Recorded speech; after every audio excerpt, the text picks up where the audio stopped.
Hey, good evening.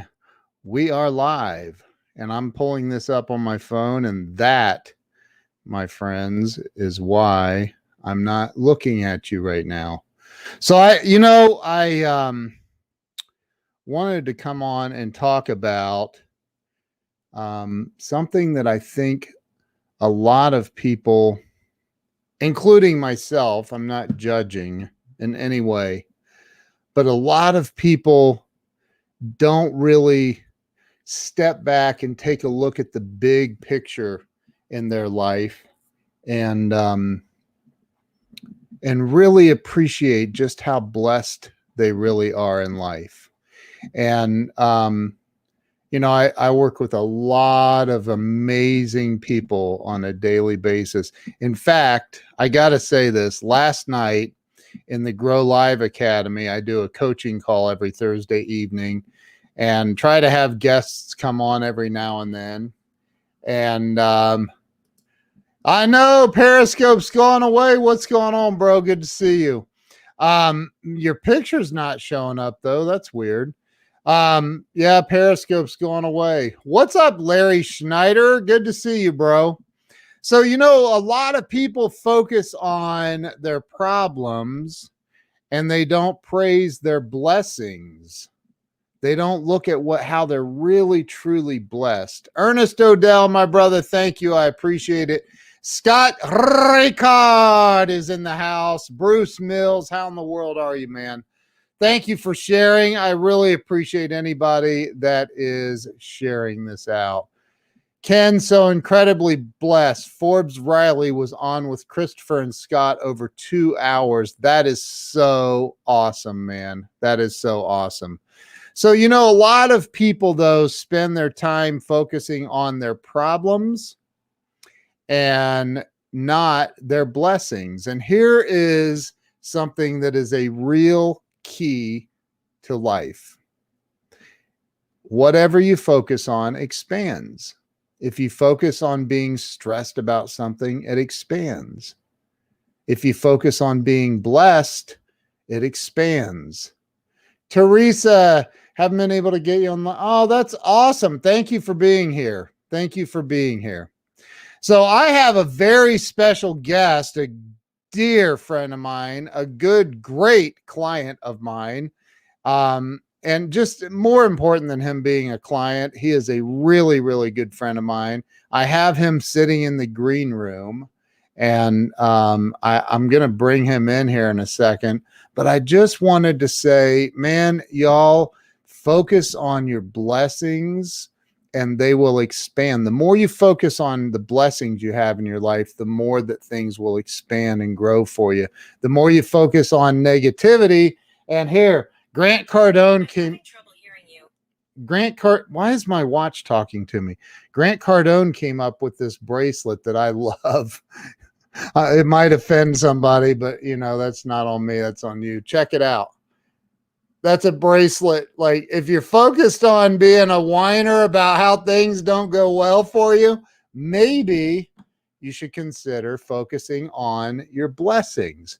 So let me bring my brother, my dear friend, my buddy, my pal, Doug Wing into the house. Doug. Hi, Ken. How are you? How are you, my friend? I'm great. Teresa says, "Oh my God." She said, "Oh my God." So they're available on Grant's website, grantcardone.com. You can buy those bracelets. I used to, when a potential client would say, "Well, Ken, I'm not sure. I'm looking at a couple of other companies. I'm not sure if I want to do business with you or them," I would hand them one of those. I'd hand them one of these bracelets right here. Wow. What's it going to take to get you to do business with me? I'm just kidding. I'm kidding. I never did that. So Doug and I were talking, and I said, "Dude, I'm going to do a live stream. You want to jump on for a little bit with me?" And he said, "Yeah, I'd love to." And he had no idea what I was going to talk about, though. Neither did I. But I just thought, you know what, Doug, you are a blessed man. For those who don't know who you are, let me introduce you. Doug Wing is of the Wing family. His father was Hal Wing, and Hal is the founder and creator of the Little Giant Ladder.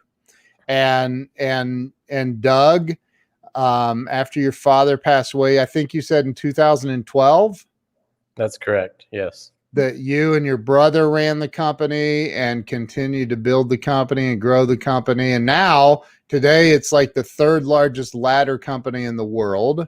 And you played a big role in that. And man, dude, like, you are a blessed man. You know what it's like. You know what I'm talking about.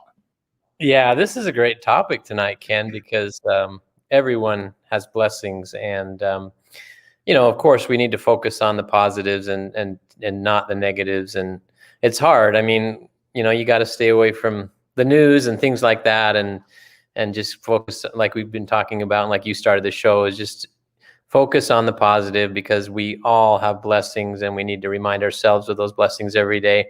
Oh yeah, Ernest's birthday today, and I did tell him happy. I didn't know that. I didn't even see that. Ernest, happy freaking birthday.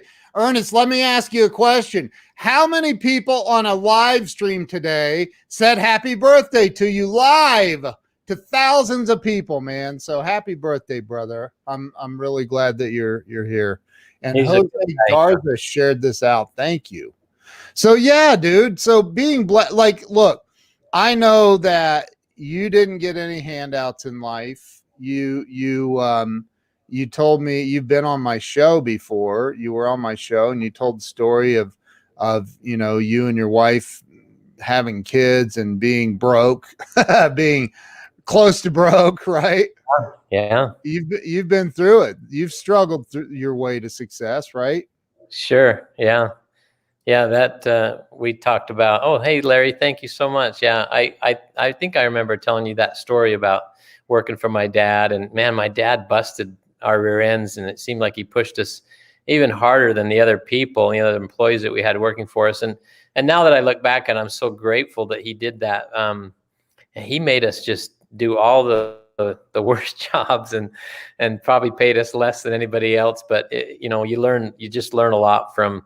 And eventually, we would be able to move up the company, and he prepared us for it by having us do everything in the business. And man, I'm so grateful for just the opportunities that I had at Little Giant, and to be taught by one amazing dad who was just a phenomenal businessman and father, and a wonderful guy. Yeah. Humanitarian. Yeah. I mean, the guy, dude, you got to tell the story. I know. Like this. Here's the thing. Right in the middle of thinking this is the worst possible day of my life, and things could not, like, things.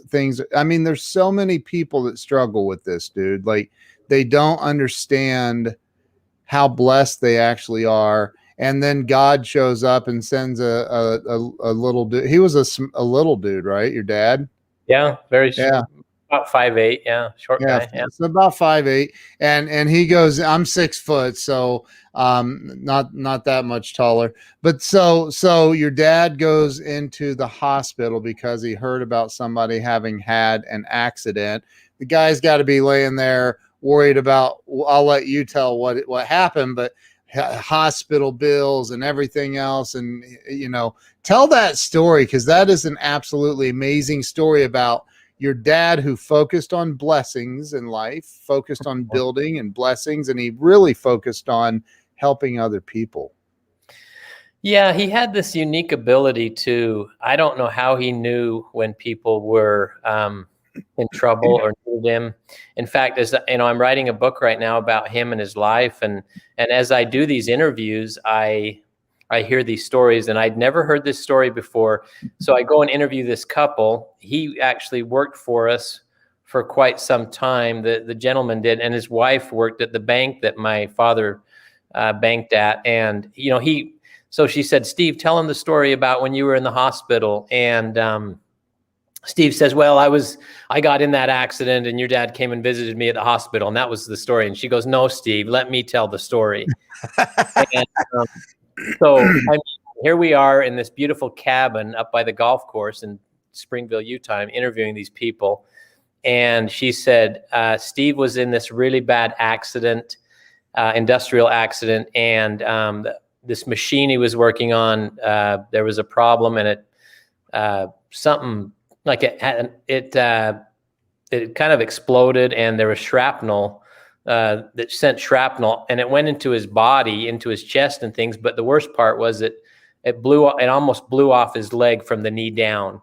And so he gets rushed to the hospital. Wow. And, he's in the ICU, and they're working on him. They're trying to save his leg, and his wife's there, and she's holding his hand, sitting by him in his hospital bed. She's sitting there holding his hand and kind of trying to comfort him. And she goes, all of a sudden, out of the blue, your dad just shows up. And she goes, they were just shocked. And she goes, Hal, how did you get in here? And he goes, oh, it was easy. I just told him I was his brother. And, my dad just had a way of getting around. If you've ever tried to get into ICU lately, I mean, they don't let just anybody in there, right? You have to be right. Immediate family. So the next part of the story is real interesting. Nobody noticed that Steve was, that when he had this accident, his face was black and his arms and hands were black. And, nobody had time to clean him or anything because they were worried about his leg and trying to make sure he was stabilized and save his leg and his life. And she says, I'll never forget, your dad went and found a washcloth with soap and water. And she goes, he gently washed Steve's face down and washed his arms and hands and cleaned him. And she said, he leaned down to Steve and whispered in his ear, you really are my brother, Steve. And wow. When you get out of here, you will have a job with me at Little Giant. And he left. Now, the story kind of continues because, Steve lost his leg. He had to have it amputated. Wow. And of course, he was depressed. He lost his job. These people that he worked for treated him like crap. I mean, they didn't even visit him. They didn't call him. And so he loses his job. He loses his job, loses his leg. And he said, the very first person that called me, again, how did my dad know when he was out of the hospital? He said, the first person that called me was Hal Wing. And he goes, I answered the phone and your dad said, Steve, are you ready to come to work for me? And Steve says, Hal, I lost my leg. There's no way I could work for you. And my dad said to him, Steve, can you answer the phone? And he said, yeah, Hal, I can do that. And he said, well, you're going to come to work for me in customer service. Just let me know when you're ready and you have a job. And Steve Curtis worked for us for probably 15 to 20 years and retired from the plant. Amazing guy. I mean, I don't know how he knew all this stuff or figured out how to talk, to who needed help, but he did.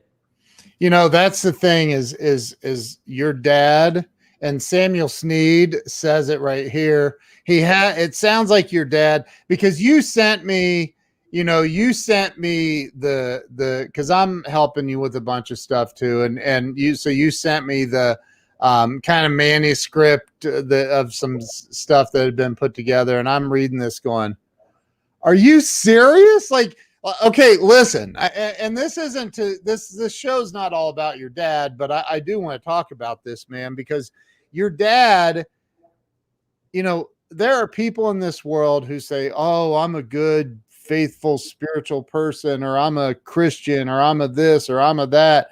But you don't hear about them blessing other people.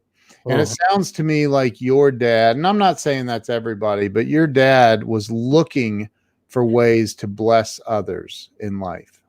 Yeah, I truly believe that when he prayed every day, he asked God, who should I help today? Who can I help today? And because he had this gift to be able to figure out who needed help. And so this Steve guy, he tells the story. He said, your dad sent me out and to do all these things to help other people.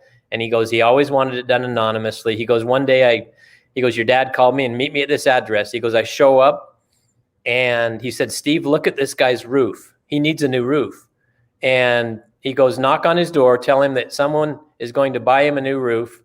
Don't tell him who it is. And he said, your dad was gone. He was just gone. And so he goes, I'm knocking on this guy's door. The guy answers the door. He says, well, what do you want? You know, and he goes, somebody's going to buy you a new roof. And the guy's like, is this a joke? And he goes, no. He goes, I can't tell you who it is, but this guy wants to buy you a new roof. He knows that you need it. And the guy's like, okay. And he's like, okay, what color shingles do you want? And Steve took care of it. And so again, he was just incredible that way, you know? I love the story about the being in the car dealership. Oh yeah, that couple. Yeah. One, yeah. Tell that one, man. Well, he was, again, I was interviewing another employee, and I'd never heard this story before, but there's my dad's at this Nissan dealership, and this was a while ago. It used to be Datsun. Do you remember that? Jeez. Yeah. So, been a while. Yeah. So my dad's at this, Datsun Nissan dealership, and he's in there doing something. He had a truck or something, and he sees this young couple that's there, and they're buying a new car, and he goes, hey, you guys are getting a new car. And they go, yeah, we just got married, and we're trying to qualify for a car. Yeah. And my dad says, well, I'll tell you what, whatever car you guys can qualify for, I'll pay for half of it. And he walked off, and he said to the salesman, just let me know what it is and I'll take care of half of it. And they were blown away. He didn't even know who these people were. Never met him before in his life. Just like the guy in the hospital. He didn't know him. He knew him, but he barely knew. They weren't really that good of friends. And later they became friends. My dad served on the mayor. As a mayor of Springville, and Steve actually he put him on as a councilman when somebody left. But he knew of him. He knew of course, of his wife at the bank. But again, I don't know how he found out that Steve was even in that accident. It was incredible. Wow, that dude. It's and that's the thing. And I'd bet anything that the more that your dad helped others, the more he was blessed, the more he received back financially, even. I mean, for in anything, right? People get this notion that they have X amount of dollars to their name, or they have whatever, and if I part with too much of it, then it won't. I'll be in a deficit. And I don't think your dad looked at it that way. He thought, I'm not even sure he thought, well, if I give, I'll be blessed back. I think he just was like, I'm just going to give because that's who I am. Yeah, he had this belief. He told me this before. He said, the money that we have really isn't our money. And it belongs, it came from God and it belongs to him. And he told me, he said, when I die, he goes, I know I'm going to have to answer to God. God's going to ask me, what did you do with all the blessings that I blessed you with? Did you just blow it on yourself, or did you help other people? Well, he definitely had a nice car collection when he died. He did have a nice car collection, but he helped a lot of people, man. He helped so many people. And when he passed away, we had the line to funeral, home was just, this was in the summer in August, and it was hot, and it went around the block, and people would come up and say, man, your dad paid for my son's college. Your dad, paid for my son's 2-year mission. Your dad bought us a car. Your dad bought us a house. We're like, what? We didn't know any of this stuff. And he did it all anonymously, which is really, really the way that, it should be done. And we didn't know until afterwards. And we were like, wow, we really had incredible parents, Yeah. Yeah. You tell, I look, and somebody just said it. I put it up on screen here. Scott Ricard said, can't wait for your book to be completed so I can get a copy. Hey, anybody watching, listening, these are just a couple. I've read a bunch more, and Doug lived it. Like, imagine all the freaking stories of Hal Wing and because dude, you told me about the secret envelopes at Christmas and and people don't even know about that. Like, dude, it's crazy. Drop a 1 in the comments if you think this is going to be an unbelievably good book. Just drop a 1. I want to see a 1. Drop a 1. Doug, you can see the comments, by the way, at the upper right-hand corner. Just click live comments. Oh, I didn't know that. Let me click on that. Oh, there we go. Yeah, I couldn't see anything, and I was like, And So, and your dad, look at all these ones coming in, dude. Wow. Look at that. So you're and drop another one if you're gonna get a copy of it when it comes out. So your dad, but that's what I wanted to do a show to help people realize, that, and the title of this show tonight is Are You Blessed or Stressed? It is a choice. You get to choose. You get to choose whether you can be in the middle of. There's a wonderful book written called Man's Search for Meaning, and that book is written by Viktor Frankl. My gosh, dude, are you seeing all the ones? yeah, I'm seeing them. You just sold 1,000 books and your book's not even out yet. That's crazy. Can I get a signed copy? Doug, yeah, you know what? I'm gonna help Doug with some of the marketing on this, and definitely, yes, you'll be able to get a signed copy. Yeah, If I have to fly to Arizona and force him to sign it, I will. So, but think about. I want everybody to think about this. We're all blessed. We all are. If you're alive, you're blessed. If you're dead, you're blessed. If you're dead and listening to this, drop a 1. I'm just kidding. I'm kidding. I would freak out if somebody that I know is dead dropped a 1. But anyway, think about this. While you're here, what do you think is most important? Do you think it's what you can buy for yourself or what you can do to bring joy to others? What do you think? You're asking me, Ken? Yeah. Yes. Yes, for sure. I mean, look, I've been blessed. I've been so successful and just been blessed to have a wonderful mentor and father. And, the things that I remember about my dad were not the things he had, the houses he had, the cars he had, but these wonderful stories of people that he helped. And I'm doing the very best I can to live, to fill his shoes, which, he only had size 7 feet, but I'm telling you, the guy was a giant of a man, and he was just incredible. And, one thing about my dad is the company went up and down several times, and there was it wasn't easy, but I never once saw my dad ever afraid or ever get low on his attitude. He always said, we've always made it. We're always going to make it. We've been blessed, and we will make it through this. And we always did. He was one guy that never wavered in his belief. And he was rock solid.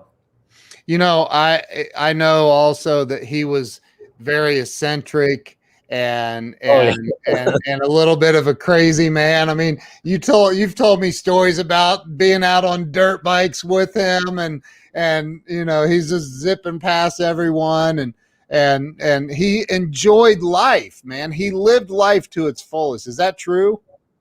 Oh, yeah. I mean, one of my buddies used to work in a motorcycle shop. And he goes, I remember your dad coming in with a full-length mink coat. And he goes, he's got like a beard. And he goes, he's got gold chains. And he says, man, your dad was just like, he goes, we all just thought your dad was so cool. I mean, he was his own guy, right? And wow. He just lived his own life. But, man, he had fun. And I honestly, he only made it to 72. But I don't think my dad would have changed anything. And he loved life. He lived life to the fullest. He went 110%. He was crazy. Go get that jacket. I want you to show everybody that jacket. Which one? The Indian one? Yeah, show everybody that jacket. That is such a cool. Just go grab it real quick and bring it back. Yeah, all right, I'll go get it. You guys are not going to believe this jacket. It is so flipping cool. Like it'll show you how his dad just had this amazing just spirit about him, and I never even got to meet Hal Wing, but I feel like I know him through his son Doug. So Charles Coachman here. Oh, you're wearing it. Hold on, man. Hold on. Look at that. Stand up so everybody can see that. Look at that thing, man. That is freaking awesome. Look at that. I love it, man. That is so amazing, dude. That is so cool, man. That's what I'm talking about. Like, dude, that takes a huge personality to wear that. Yeah. Well, it, you know what's cool about this jacket? It smells like my dad, you know, and so I put it on. It's kind of, I don't know, Wow. it's just kind of sentimental, but yeah, I mean, he was very unique, like you said, eccentric, you know, and but just a hoot to be around, you know. Look, Teresa said you wear it well, Doug. It's a little bit short in the sleeves, but it's pretty interesting, yeah. How did you find that? It was his father's, Joe. Wow. Joe Yeah. must have just jumped on, man. We're talking about Doug's father, Hal Wing, the founder of Little Giant Ladder Company. And I have, what do I have? Three? I think I have three or four three Little Giant ladders. You sent me one of them. It's a nice Yeah. ladder, man. The new King Combo, yeah. Yeah, it's super nice. Charles says, damn, that could have been made by my family. Oh, Joe, how is what Indy? I get it. Okay. Yeah, I don't know if this is like Daniel Boone or Davy Crockett or half of each. I don't know. It's kind of interesting, but yeah. That is such a cool jacket, dude. So, you know, when you talk about focusing on, you know, we get to choose whether we're blessed or stressed. And that's what this is about. Are you blessed or are you stressed? You do get to choose that. And what you focus on in your thoughts is what you'll feel. I mean, eventually it becomes a feeling. I don't remember all the steps, you know, thoughts become, you know, whatever. Somebody smarter than me type it in. I'm not remembering all of it, but you know, eventually your thoughts become your external world, and whatever you focus on expands, dude. Do you agree with that? I mean, do you believe that? I totally do. And the one thing too that people need to remember is it's also, Ken, how we react when things happen too, you know. A lot of people, when things happen, they feel sorry for themselves, or how come this happened to me? Or, you know, we need to really try to focus on, you know, what can I learn from this? But yeah, I totally agree with what you're saying. You know, it's all, you know, my dad used to have this little saying. He said, sometimes we all need a checkup from the neck up. Right. Yep. And yeah. Amen, dude. I agree. I can't wait for your book to come out, bro. Your book's gonna be, it's gonna be amazing, dude. It's gonna be amazing. Well, and I've read some of it already. I know it's gonna be amazing. Yeah, I appreciate it, and it's amazing because of Hal Wing. And we would have nothing. I would have nothing. My family would have nothing without the sacrifice and the hard work of my father. And I you know, I acknowledge that every day, and I'm so grateful for everything that he did for us. Yeah.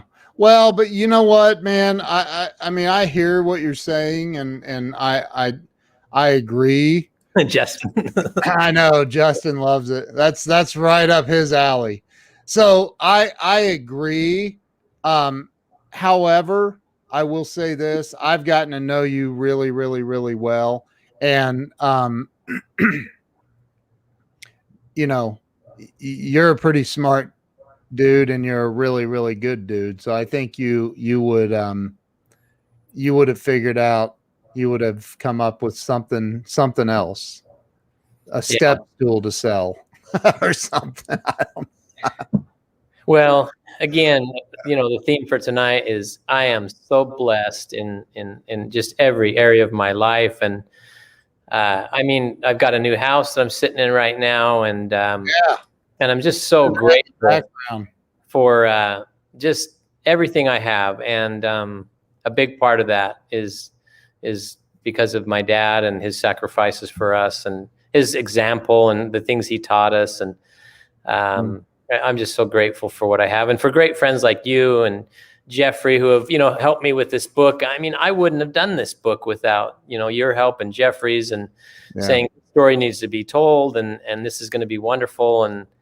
And I'm just very grateful for both of you, and for Justin, that was a big that was fun. But by the way, all the single ladies, eligible bachelor right there. Doug Wing, eligible bachelor. You gotta like Maybe, yeah, and maybe with the jacket, it might help me, out. Dude, could you imagine riding around on your Harley with that? Like those things would snap Yeah, at your this thing face. flapping in the breeze, man. This is what my dad, he'd ride his Harley with this thing, and Would he really? oh yeah, Wow. yeah. I would think those things would smack you in the face. No, you're out here like this. They wouldn't. Oh yeah. Wow. Wow. Why did Doug move to Arizona? Great question. Well, Ernest, the number one reason is because it was about 72 degrees today. And so, yeah, I really love it here. Now, I haven't been here for summer yet, so people say, hey, it's going to be warm. But, I'd rather be in the warm than in the cold. So, yeah. Did you play golf today? I haven't played golf since I've been here. I've been working on this house. And tomorrow, I think I'm going to ride my motorcycle. So, are you? With that jacket on? Yeah, maybe. That's awesome, dude. Thinking about my dad. Yep. Huh? Thinking about my dad as I'm riding. Yeah. That's awesome, man. So awesome. Is he an American? Yeah, he's American. Oh, is the jacket throwing you off? So yeah, I mean, dude, it's it was 5 degrees in the Utah mountains. I'm sure it's 24 degrees in Ohio right now. Did you guys get snow today or? We got more snow last night. We're supposed to be getting even more. And wow. Yeah, it's crazy. I'll bet you we have close to a foot of snow on the ground right now. Holy cow. I don't miss that. Yeah. Yeah. So you were on that call last night. We had in the Grow Live Academy last night, we had the great Kyle Wilson, who was Jim Rohn's business partner. Kyle was the founder of Jim Rohn International. And he was, man, you were there. It was amazing. Yeah. I'm a big Jim Rohn fan. I've got some of his recordings on my iTunes Yeah. And I listen to those all the time when I was in sales and when I'm driving. And one thing people don't know about Jim Rohn is he liked dirt bikes. And so I studied his life a little bit, and he actually rode dirt bikes up in Idaho. And wow, I thought that was cool. But his storytelling was amazing. And my favorite story about him is when he was completely broke, and he lied to the Girl Scout. She came to his door and said, it's time, I'm here selling cookies. And he said, I already bought some. And then he closed the door and he said, I have sunk to an all-time low. I just lied to a Girl Scout. And he said that's when things really turned around for him, that he had sunk that far down that he lied to a Girl Scout and said that he already bought some. I thought that was just a really powerful story. So did he do anything to make it right with her? He didn't know. He never talked about that, but he said that turned his life around. He's like, man, you are really a creep. How low can you get to lie to a cute little Girl Scout selling cookies? Wow. Yeah, that's pretty bad. Do you buy from everybody that knocks on your door? Well, I'm living in a new place here that's gated, and nobody has come and knocked on my door. The post office won't even deliver my mail. I went over there today, and they're like, and I already told them I lived here. And so, I mean, boy, you got to love the U.S. Post Office. But anyway, I have to go pick up my mail because the driver doesn't know yet. And I've told him now. Yeah. The route guy. Yep.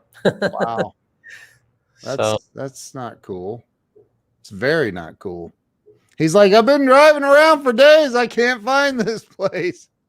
It's not even on GPS, right? Like, I'll tell you what, there's 2 companies that can find me. Guess who they are? Who? Amazon and FedEx. Wow. So that tells you something about, Amazon, no problem. And like I said, I ordered something on Amazon that was delivered U.S. Postal, and they sent me a email and said, hey, we can't find you. And so I had to go down and pick it up. But anything Amazon, their own delivery, or FedEx, they find you. Wow. So that's pretty incredible, dude. Yeah. So blessed or stressed, you get to choose. Are you blessed or are you stressed? And if you're stressed, trust me, I get it. I know, Doug, you get it, man. I mean, you and I talk almost every day, and you know, somebody as blessed as you, I still hear it every now and then in your voice, and I'll say, what's wrong, dude? And oh, you know, the dishwasher, a brand new house, and the dishwasher doesn't Oh work. my goodness. Yeah. I mean, if you want to get stressed, try moving into a new home that, you know, is a beautiful home. You spend all this money on it, and then half the stuff doesn't work. Yeah. So you got to call the people back, and I just, you know, I just need to learn to relax a little more, because it doesn't matter. It's not going to matter. My dad had a little saying that said, before you get mad, stop and think about this and ask yourself this question: 30 years from now, even 20 years from now, is this going to matter? And the answer, he said, is always no, it's not going to matter. You know what is even deeper? Because I've always said, if you think 200 years ago, did this problem matter? And 200 years from now, is it going to even, I mean, it's not going to even be in existence. Yeah. Well, Ken, I always like what you say is that no matter how wealthy you are, no matter how much success you've had, okay, two things. You always say this: everybody's going to leave this earth, they're going to die, and they're not going to take anything with them. Yeah. Ain't never seen a hearse with a luggage rack. full of money. Yep. I mean, there are people that get buried with their money, I've heard, which is like mind-boggling to me. What kind of an idiot does that? Like, that is just crazy, isn't it? Yeah. Charles just said he recommends inspections, and I did all that. There's little things that you find, Charles, and you know this. There's always little things, and thank goodness there's a year warranty on the house. So yeah, I mean, and my builder has been great. You know, anything I've asked for, they've done it. But the problem is, as you know, builders they come whenever they want to come, and it's a little frustrating. But you know what? It's no big deal. You just have to look. I look at the bright side. I have a new house. It's great, and I'm so blessed. And there's no snow. There's no snow. Exactly. And you could play golf if you wanted tomorrow, or ride your Harley, or whatever you want to do. Yeah. Yeah. Or get on a plane and fly to Ohio if you'd like to see some snow. Yeah, and visit you, or go walk about 20 steps out here and go to swimming. So, because I'm the only one that lives here, and there's a swimming pool, and you're the only resident. Because they still have to build the 25 other houses. I mean, they're in process. So wow, they're selling the lots pretty quickly. But anyway, we are all blessed. I mean, if everyone on this show can just stop and think about the blessings that we have, and think positively. Yeah. You know, we just went through an election, and a lot of people were like, okay, the world's going to end. But, you know, 4 years from now, we'll all still be here, and America's going to continue on. And, you know, we're just so blessed. So we are. And that's what, you know, I try to encourage people to focus on. You know, I mean, I didn't grow up with you know, I didn't grow up the way you did. It was completely different. And, you know, I became an alcoholic, and God, by the grace of God and a lot of hard work that I did, I recovered from that. And, you know, but, you know, an alcoholic or an addict or whatever doesn't become that because they feel so great about themselves, right? We do that stuff to ourselves because of how bad we feel about ourselves. Hey, there's Greg Crane. Greg, we are helping Greg write his second book right now. Jill and Greg have been working on that, and it's just about finished. So welcome, brother. Good to see you. He's a Canadian feller up in Canada, and up in Canada. And he, great dude, man. He's a great guy. He's actually been down here in Ohio to my house. Oh, no kidding. Yeah, I've never met him yet before, but Greg's a super guy. Hockey coach for junior hockey up in Canada for many, many, many years. I don't even remember how many years. But it's a lot. So good dude, man. Good dude. I can't wait for you guys to meet someday. But you know, you get into these cycles of of people get into cycles of something goes wrong, one little bad, tiny little event, maybe you drop a glass in the sink and it shatters, and that, man, just triggers something in you, and you go, you know what? This always happens to me. And then when you say always happens to you, the next glass you pick up, or or in the back of your mind, you're like, oh man, this is a horrible way to start the day. And now the day is ruined. And all you're doing is putting out to the universe that, hey, let's set up the day for it to be ruined for Doug or whoever dropped the glass in the sink. There's Glenn Morshower, dude. I was going to invite Glenn to join us, but every time I look at Clubhouse, he's on Clubhouse. I'm like, well, I didn't get the memo. Apparently, my Friday night show was canceled by the network. Yeah, he's one of the rock stars of Clubhouse. I know he is, man. He's always on there. Dude, if you want to come on, I'll send you the link right now, man. We're talking about blessed or stressed and showing off Doug's jacket that his dad left behind. Check it out. Let me know, man, if you want to come on, Glenn. I'd love to have you pop on, bro. There's Doug's jacket. So, but letting little tiny events that occur that start to spiral for people, it starts spiraling out of control in their mind. It's not actually happening. It's happening here, and then it happens out here. Glenn's gonna pop on, dude. Let's get him in here. Okay, cool. Zig Ziglar talked about that stinking thinking. Yeah. And man, that's so true, right? Yep. It really is. 1000% true. Life is really how you think and how you react to things. Yeah, as we talked about. So Glenn's gonna pop on. Good. Glenn's gonna pop on. Hang on real quick. I gotta fix something real fast here. So yeah, the stinking thinking, old man. I've had many occasions in my life where I allowed stinking thinking to, literally destroy.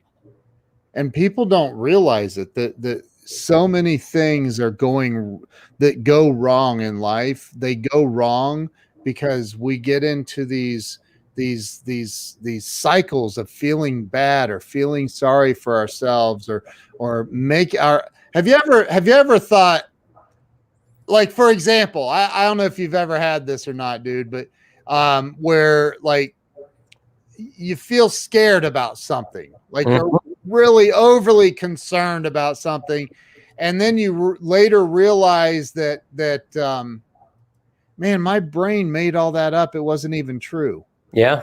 Have you had that where you had that realization? Sure. Yeah. I told you before that my mom was, and I think rightly so, where my mom came from Germany and she lived through World War II and things. She was always nervous and worried about things. And, sometimes I have some of that where I worry too much, and you got to be really careful because worry is not good for you physically as well. I think it takes years off your life, but so much in your mind. And when Glenn comes on, he can talk about that, man, your mind really needs to stay positive and avoid, things like worrying and stress and those types of things, because it can really harm you physically and mentally. Dude, it really can. It can. And Ken, you grew up, I read your book, and your life story is amazing. How you grew up and the things that you went through, and you're a wonderful person. And I just can't imagine. I lived a pretty much of a Brady Bunch life, and living in Utah, I had a great family, but my parents were loving and kind. But man, you went through hell growing up, and you were a great guy. And thanks, dude. Your book was phenomenal. I just can't believe it when I read it, all the things you went through, and you turned out wonderful. And dude, look, man, I'm no different than you or anyone. I'm just me. And I always go, you know, I appreciate everything you're saying, but I'm still human. I make mistakes. I'm very imperfect, and I'm, you know, I've just learned along the way. Pain is the predecessor of all wisdom, and I think that if it were not for the crap that we go through as human beings, we don't get to come out on the other side as these wiser beings that can help other people. Like, it gives me, you know, if a raging alcoholic called you up and said, Doug, because that's how raging alcoholics talk. Oh man, I'm drunk again. I just don't know how to stay sober. Are you qualified to teach them how to stay sober? Me? Yeah. Well, I don't really have a drinking problem. Right. That's what I mean. You know, Right. I mean, I could try to help them for sure. If I said to you, hey, Doug, man, do you know anybody that could help me with this design concept I have for a new ladder? Would you know who to talk to? Sure. Could you help me? Probably even go, well, dude, no, you want to, right? Because you're experienced in that business. I'm experienced in the being a full-blown raging alcoholic business, right? Yeah. So I can help somebody that needs help. I know what to say. I know where to point them. I know I know all their BS excuses. Look at this. We got Glenn Morshower in the house. Can he hear us? He's probably thinking, what is he wearing? I think I'm listening to 2 tracks right now. Hold on just a minute. Oh, you probably have it open in the background on Facebook. Hold on. So he's got, what does he have? Like the echo coming through? Rookie, is this like my first rodeo? Gee. Yeah, that's it. Yeah, there you go. What it was. So, I'm not used to coming on the show starting out as a fanboy. I was here fanboying on you guys. Good evening, Glenn. Up there, Mr. Wing. How are you, sir? I'm extremely well. These fries brought to you by the fine people. Glenn, guess who I talked to today for a good bit too? Wait a minute. The ghost of former Green Bay Packer coach Vince Lombardi. No. How did you guess that? Oh, a random guess. Who did you speak with? I talked to Brad Leland, man. Oh, you did? I was in Brad's hometown this morning. Oh, were you really? Yeah, he lives out in Allen, Texas, and I was there trying to take my mama for a vaccine. He's such a good dude, man. How'd you happen to talk to Brad? He called me. He's on my show next week. Oh, nice. So he called. Has his movie come out yet, or are you timing it with the opening? His movie. Actually, I think they open on the 12th, don't they? Yeah. So he's on 2 days before the movie comes out. Awesome. Yeah, man. Yeah. What have I missed?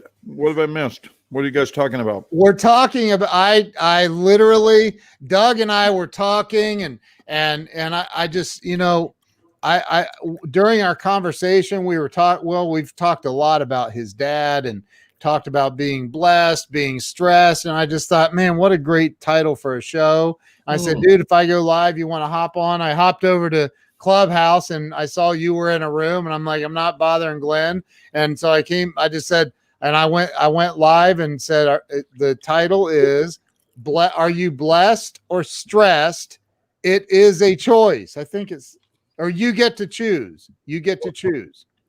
And that's it is. It is true that we get to choose. I don't know that everyone's ready to hear that news. I know. To me, I can't imagine not being ready to hear it because it's very freeing. Yeah, I saw Charles line. It's very freeing to realize that in so many ways you are really severely influencing the trajectory of your life. I mean, we don't have total say-so, that's for sure. There are a lot of things that occur, but we do have say-so over our response to events. And I heard Doug saying the same thing. I mean, you know, and if you pay attention to life, I personally think it's an inevitability that at some point you will come to that conclusion. right? But hopefully you come to it before you die.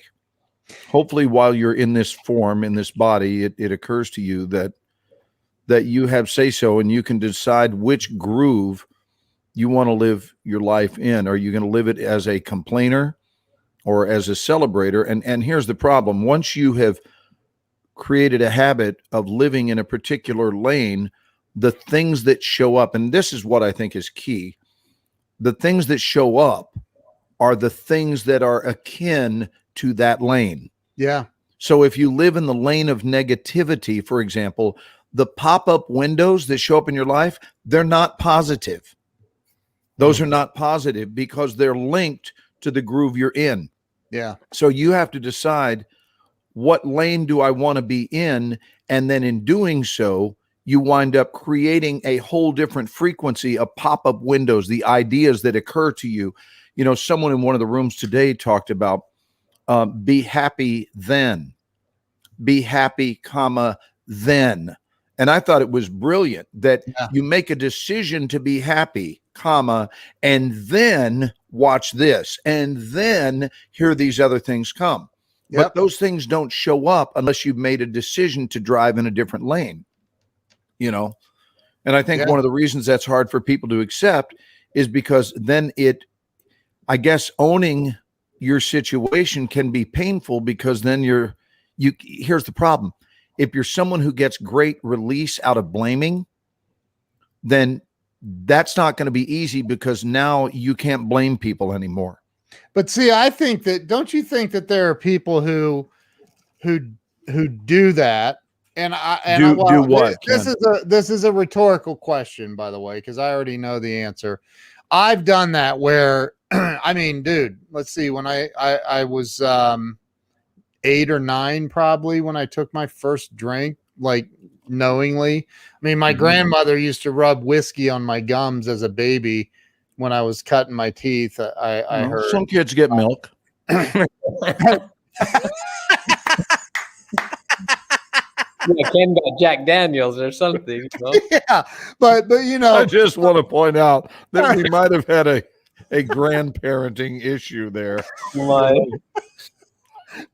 mom. Thanks, Grandma. my mom might be why, but anyway, so I don't know if that's true or not, but nonetheless, I know by the time I was 8 or 9, I was, you know, starting to take sips where I could, and by the time I was 12 or 13, I was pretty much a full-blown alcoholic. So I literally was conditioned, I was programmed, and saw, like, okay, this is how you live your life. You drink a lot and you blame other people for your shit, your problems. And so I listen, I perfected it. Okay. I really did a good job at drinking a lot and blaming other people for my crap. And so eventually what happened was everybody left, and everybody in my entire life left, and I was left sitting at the bar alone and going back to a hotel at night in my town that I lived in. And I thought, well, I'm still a CEO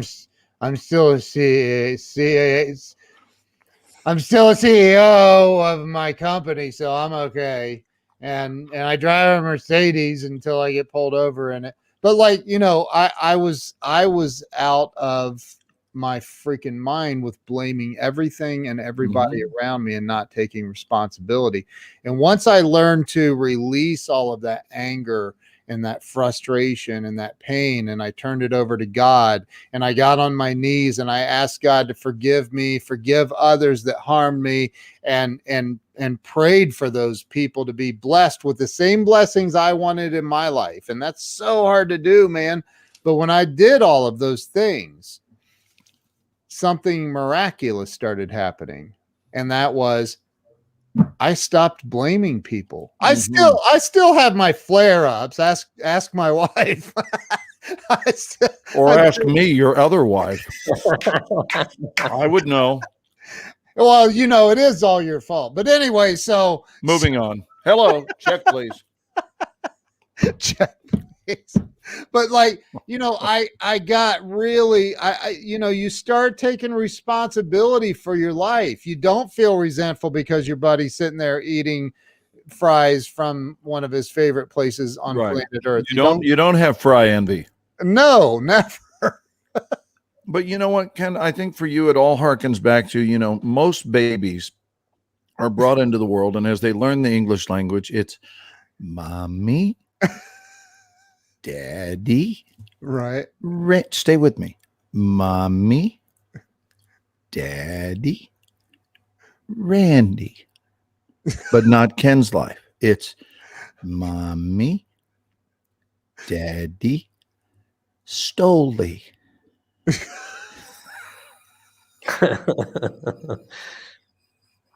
Oh my God. No, I hope my mom, he's playing. Grandma wasn't that bad. So Look at Laura. Hey, hey, hey. She gets a triple hey. I am blessed beyond measure. Well, you know what? It's just tough to have a bad day if that's your mantra. I have a friend. Have you met Dr. Doug McCloy? I don't know if you've met Dr. McCloy or not, but he is a really good guy. He's the guy that has the mission optometry practice down in Jamaica, and such a good man. And I talk to him and talk about where he lives on this beautiful lake and all this, and he's like, dude, he goes, it's this simple. I say this all the time. I am blessed and favored. And I love that because and Glenn, you talk about this all the time. Doug just brought up something you said a little bit ago before you came on. What was that, Doug? Do you remember? You said Glenn even says all the time. What was that? I forget what it was. I can't remember. We're losing it, Ken. Yeah, well, old age, but but it's we attract the things that we speak out loud into our lives. And Dr. Doug says that all the time. He says, I am blessed and favored. And when we live from that place all the time, or even, I don't know, 90% of the time, then we are. Absolutely. There's a condition called twice blessed that I speak a lot about in my motivational talks. And twice blessed means that you're blessed, but the bigger blessing is that you're blessed. And that's the twice blessed, is being conscious of your being blessed. Because listen, if you're blessed but don't know it, there's no way to fully reside in it. There's no way to fully appreciate it. You have to go, wow, I'm blessed. Wow. Yeah. Okay. I see what's going on here. And then you're twice blessed. Yeah. So I think among the things that are non-negotiable in my view, if I can say, if you want to have a great experience in the world, it begins by being conscious. You got to wake up. You just have to be conscious. You've got to become a chronic noticer.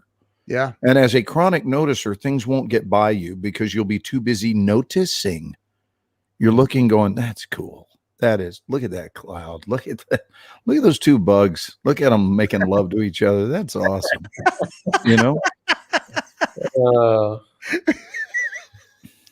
I'm telling you, those are the Are you things. saying you watch bug porn? I have been known to enjoy watching bugs copulate. That's a true story. Oh. You just look and you go, you guys are not having a bad day at all. Look at you. And then what's weird is you leave and you go in for your meeting at Warner Brothers, and the same two insects that were going at it 30 minutes ago are still going at it. And then the prevailing thought is, I remember when I could do that. And then you go on about having a great day. Oh my God. I'm sorry, too soon? Oh, that's funny, dude. Wow. Holy moly. No, I mean, I just think that there are fundamental keys to happiness. I really do. And I think it begins and ends with, are you in love with your life? And do you love life itself? Do you even view life as a gift? I mean, let's go Wow. down to the basement level, the foundational belief is, there's a question that I do ask people all the time, and it is never asked to be obnoxious, ever. It's just it's a real press someone thing to ask, because it presses them. It puts them to the task of having to take a look at something that they might not want to take a look at.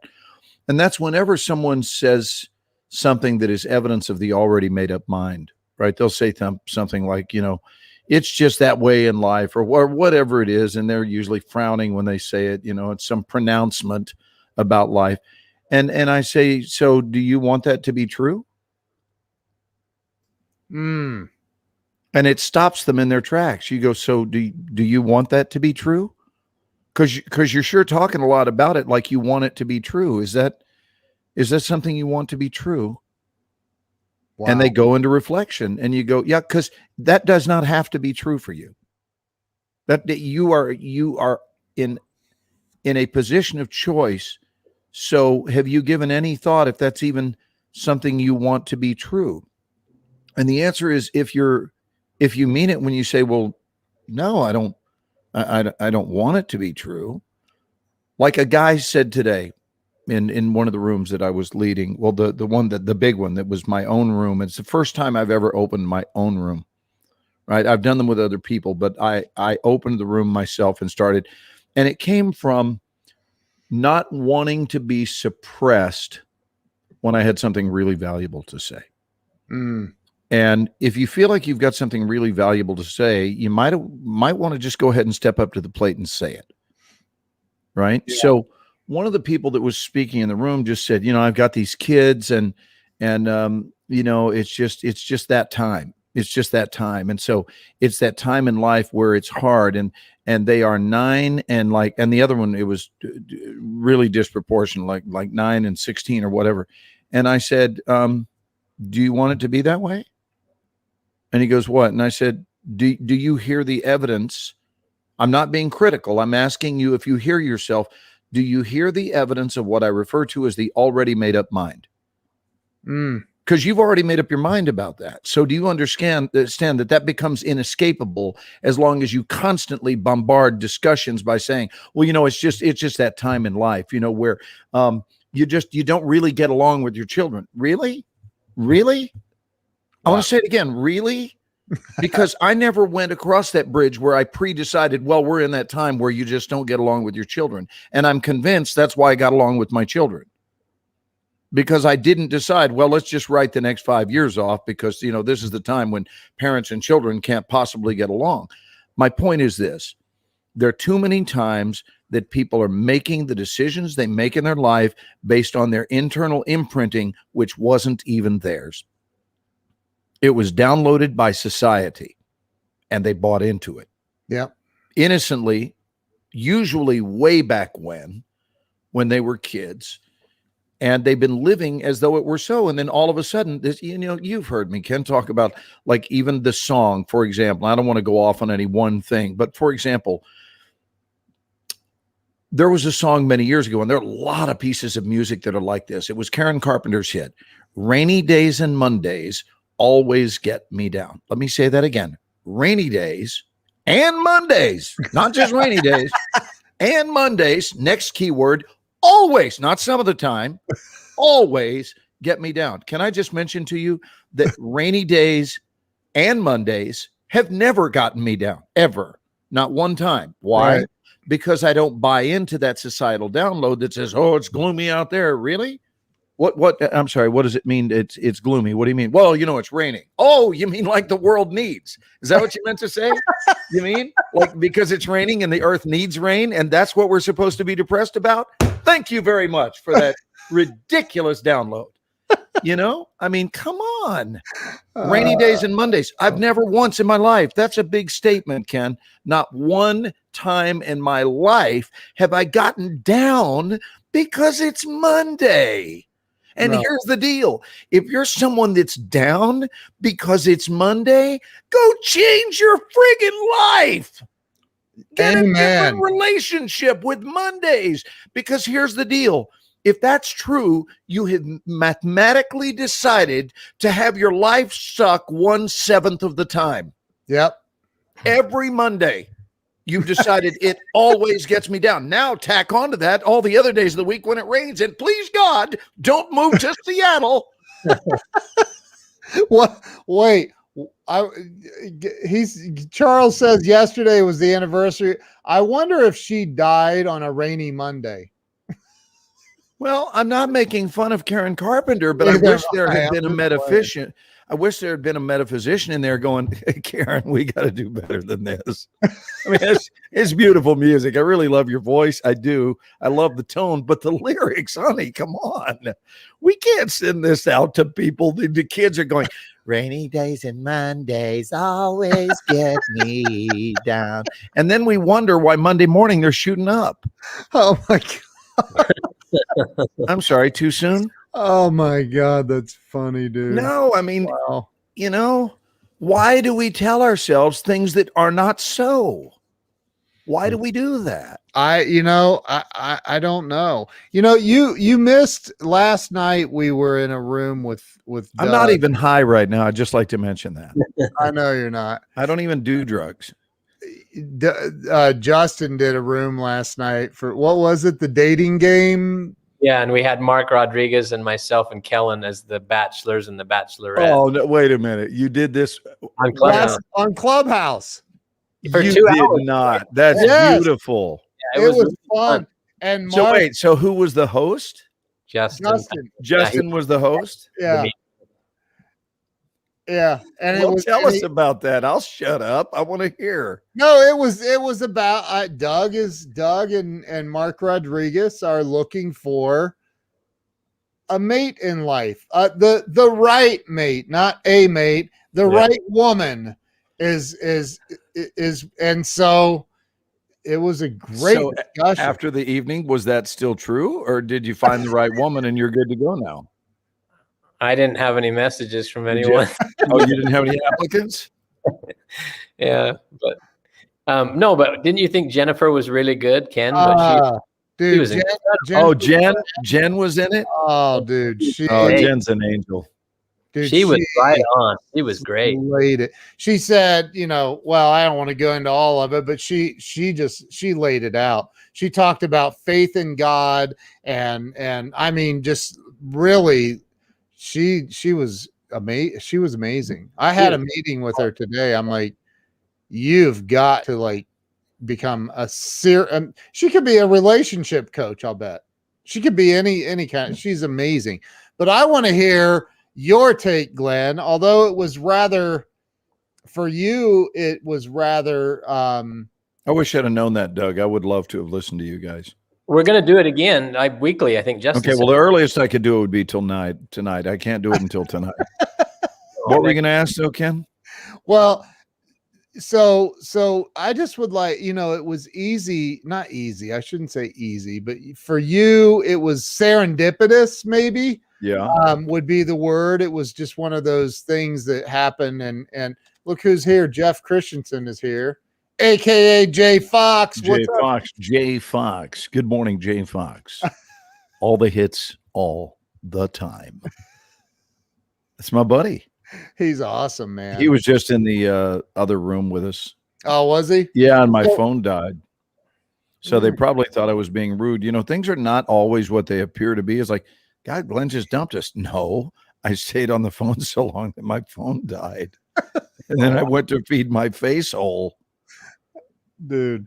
So what would you, if you had a good looking guy like Doug Wing, who's been incredibly successful financially, spiritually, he's just a great dude. How would you tell a man like of Doug's stature, of anybody really, but how do you find that one? You give up the search.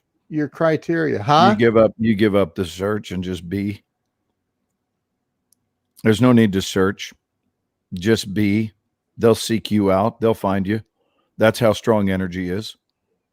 And you just have to fervently believe in that. You just have to fervently know that Here's the deal. I really hold the belief that it would be impossible for me to miss my appointments in life because I care that much about keeping them. Mhm. And I'm talking about heavenly appointments. That my Creator understands that I'm seriously interested in keeping all appointments.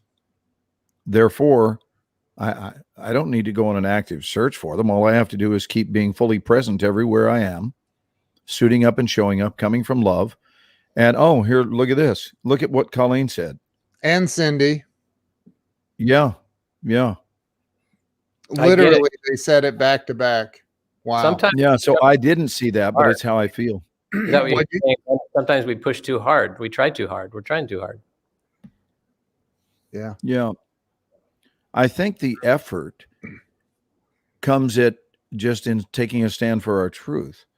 And, it's interesting. A lot of relationships I find don't work because, in friendships too, friendships that are built upon the same nonsense, is that you have two people that are meeting under false pretenses. So they're meeting, not that you would do this, Doug. I'm just saying this is prevalent in our world. You seem like a really, really genuinely nice person and someone who doesn't operate in facades. I mean, that's at least how you strike me. I've always liked you. And so deep down inside, especially if someone doesn't feel like they're enough, then they will decorate the item, them being the item, and so that it becomes polished and waxed and beautiful and presentable. And then all of a sudden, that's what somebody's drawn to, only to find out that that was a lie, that person can't keep up the lie. And when they can't keep it up anymore, and the truth about who it is they really are inside leaks out, then they hit that proverbial wall. And it would be so much easier if we would all admit up front, here's who I am. Two things. I want to be real clear. I don't think a lot of focus needs to be on who I've been. I really don't. And when I say me, I don't mean me, myself. I mean, yes, me, myself, but all of us. I think two things matter: who it is you are and who it is you're en route to becoming. I think those are the ones that matter, because the other ones are in the history books. So tell me, show me who you are. This is how I feel about friends. It's how I feel about, show me who you are, and tell me who it is you're working on becoming. Who do you, and where can I help you? How can I help you in supporting your image for your own future? And it might be that who it is you're interested in becoming is a continuation of who you currently are. No major change. I'll be honest with you. I don't have big, lofty dreams. And when people say, you should have, you know what? Save it. Take it easy. Take it easy. Okay. I don't really need to hear it, because I'm happy with life. And if I get more of what's going on already, meaning more time, not more money, not more items, not more this, not more that, just more time to enjoy what I'm currently enjoying, that is the ultimate gift. The ultimate gift is more time to enjoy what we have. And I believe that everything that is important to show up in my life will show up by divine appointment, as long as I keep upholding my end of the agreement, which is to continue living well. And here's the thing, Ken has a saying, sometimes the trash takes itself out, which I agree. And that's not a reference to people. Be real clear. That's a reference to a way of being. There are certainly trashy ways of being. There are trashy habits. There are trashy thoughts. There are trashy bandwidths, if you will. And if we don't align with those, they'll go away. They can't stay. Those things cannot stay in our lives. Right. Right. So And that does include the wrong people being in your life. they'll go away. They'll go away. And the reason they'll go away is because your alignment will be something they're not ready for. Right. And in some instances, it will actually anger them. So the whole idea is not to diminish our light. Right. The idea is you shine the way you know how to shine. People are going to do one of two things. They're going to stay or they're going to leave. Yep. Mm-hmm. And both are okay. Hence, Both are okay. hence the term, you do you, boo. Words right out of my mouth, Ken.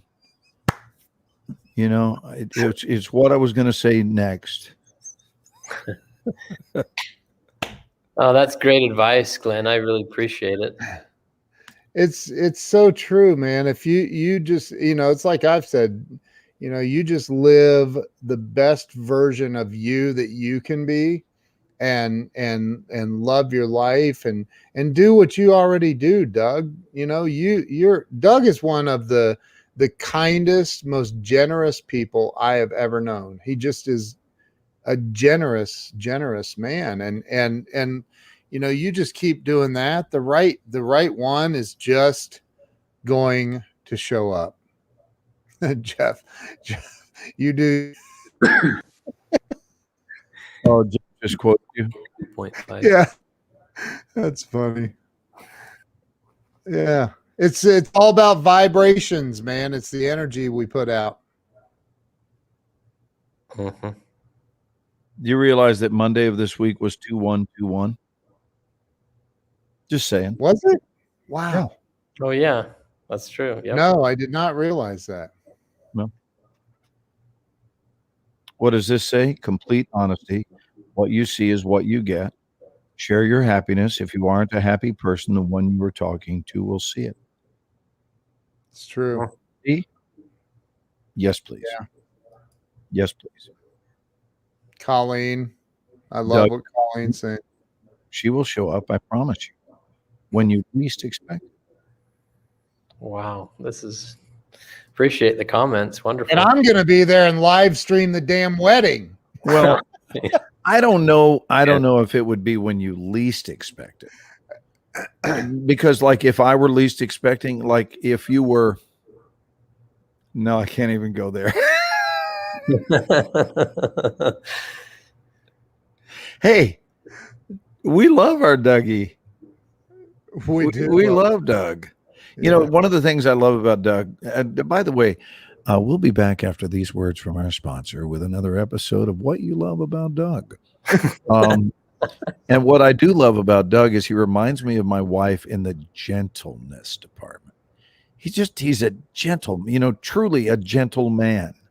We say a gentleman. Yeah. He's a gentleman. He is. And gentle people are cool. I'm married to a gentle person. Yeah. You know? Well, you're pretty gentle yourself. I am pretty mellow, I gotta say. Yeah. Glenn won't even kill a spider, dude. Won't do it. It's unbelievable. Yeah, that was a good story when you talked about that. Won't do it. Am I an ordained minister? I'm not ordained. Doug, are you ordained? Well, in my faith, I have the priesthood, and you are ordained to certain positions in the priesthood. So yes. Wow, that's amazing. Wow. Getting the Love You Want by Harvey Hendricks, grade book. Grade book? I don't know what that means. I think they're recommending a book, right? Is that what they're? Getting the Love You Want, yeah, by Harville Hendricks. Okay. Yeah, man. So this show's about 90 minutes. The title of this is Are You Blessed or Stressed? You get to choose. And no matter what, and I referenced before you got here earlier, Glenn, I referenced the book that I love to reference, and I love this book, Man's Search for Meaning by Viktor Frankl. And I mean, the dude watched his entire family and all of his friends be slaughtered in Auschwitz in the German death camps. And and he found peace while he was there, and he found happiness, and he found joy. He wasn't joyful that his family had been killed, but he found he realized that, he said, you know, I realized that the German soldiers, they could take everything in my life from me, but the one thing that they could never take unless I allowed it was my mind. And man, it's such a powerful book, and it's so true. Like I've thought about that. You know, I look at the number of people who die every year from alcoholism and drug addictions and all kinds of other addictions, and I look at my life and think, you know, there's times when I think, why, you know, survivor's guilt, you know, like, why me? Why was I chosen to be blessed with the same exact opportunity that millions and millions of other people were blessed with? And at least for today, I've got it still, and they didn't. And Glenn, I don't mean, hopefully I'm not hitting too close to home, but you know, I mean, I don't like. Do I appear to be even slightly emotional about? Well, what you are a professional actor and a damn good one. So I don't use it in my personal life. That's true. That's true. I mean, I don't. You know? I know you don't. You know, I just think, whatever you want to say about this, brother, you're not hitting too close to home. It's okay. I just think that, I think that the survivor's guilt sometimes is like, why am I given this opportunity? And me personally, instead of questioning that, I go, you know what? The reason that I was given this opportunity is I have a big mouth, and I'm going to talk to everybody with ears about it. And hopefully I can impact other people along the way that need to be given an opportunity to change their freaking lives, get out of the bullshit excuses, pardon my language, but get out of the excuses and get into recovery, get into looking in the mirror, get into changing your life and the trajectory of where you're headed.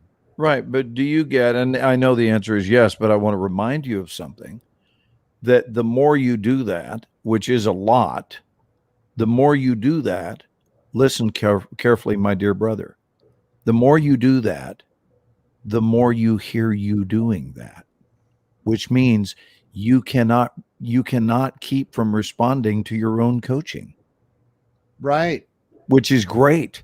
That's so true. So as you're talking about this, you're reinforcing your own opinions about it. You're coaching others and yourself simultaneously. Yep. Because otherwise you will have a colossal breakdown if you don't walk your talk. You can't be telling everybody that unless you're going to abide by it. That's true. The more you abide by it, and the more you commit to abiding by that which you're stating is the truth, the deeper these feelings run, and it reinforces it. And it's how you keep yourself healthy. Yeah. You know? Yeah. Hey, Ken, can I ask Glenn a question? Dude, you don't even have to ask me. Ask Glenn a question. Glenn, you are an actor, and there are probably times when, I'm sure, when you're in movies and, doing your scenes and things, and it can be quite stressful.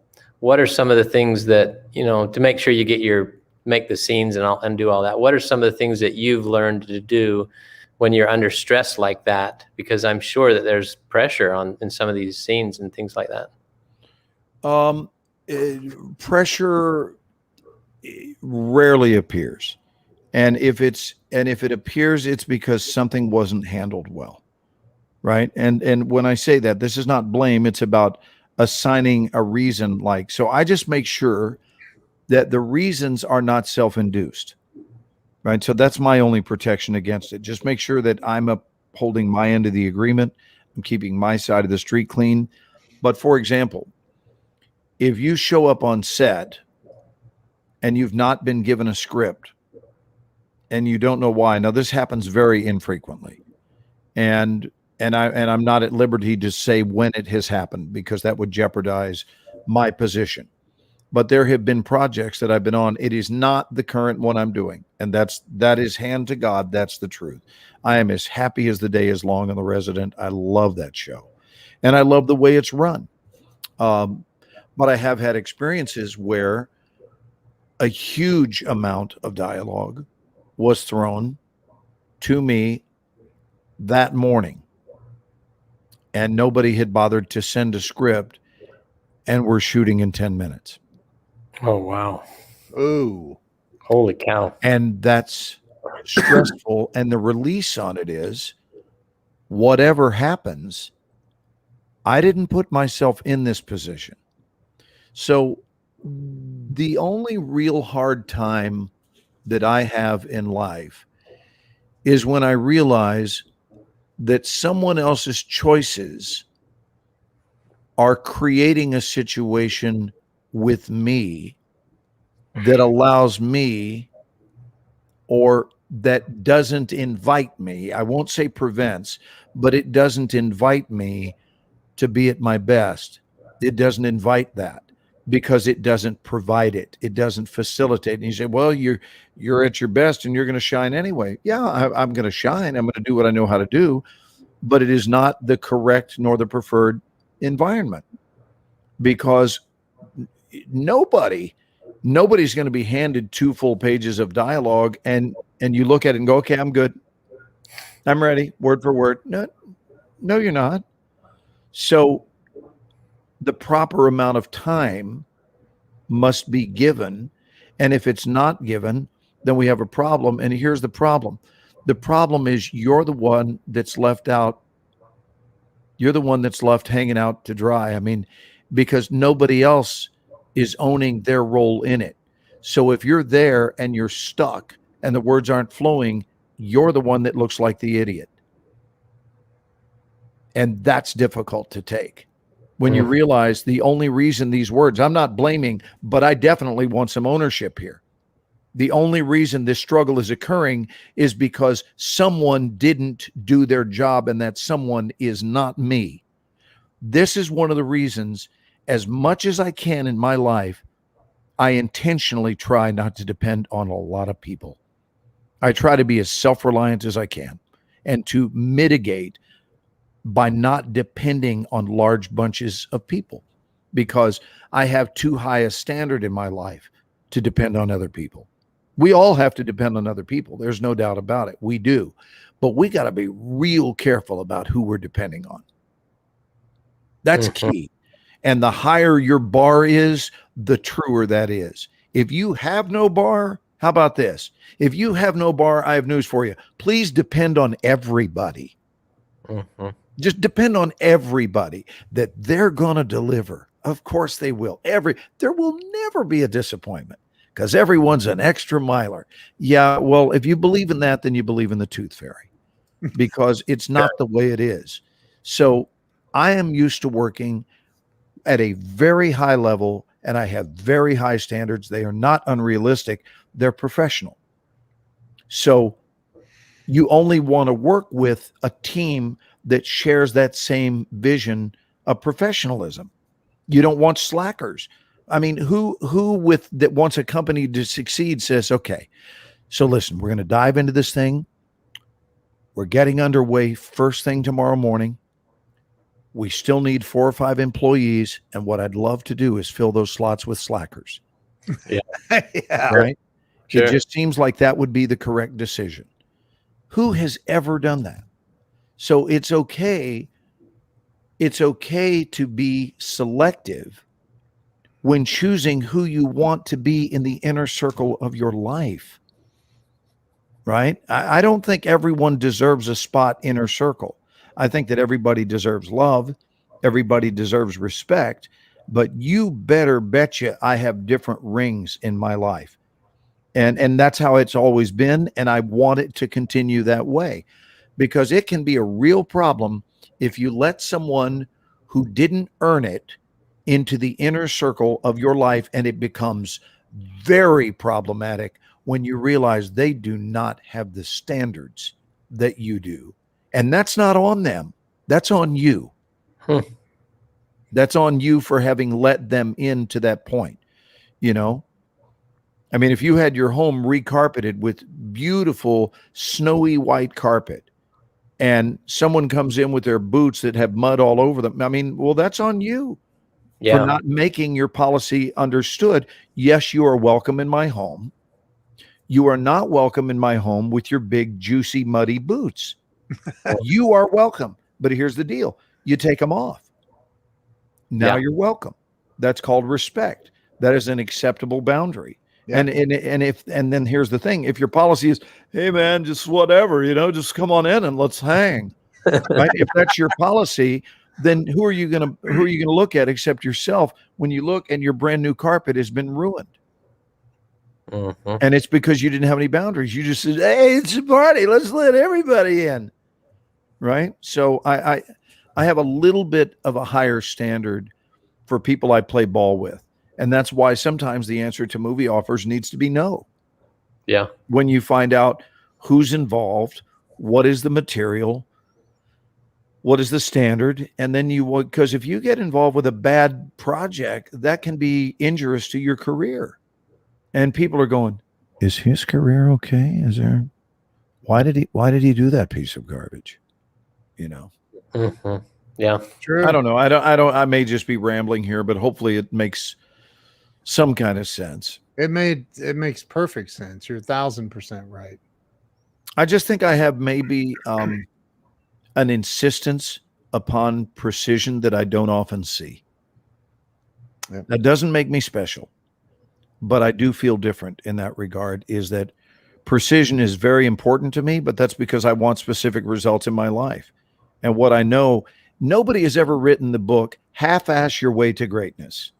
Mhm. Yeah. Thank you for smiling, Doug, because it's the truth.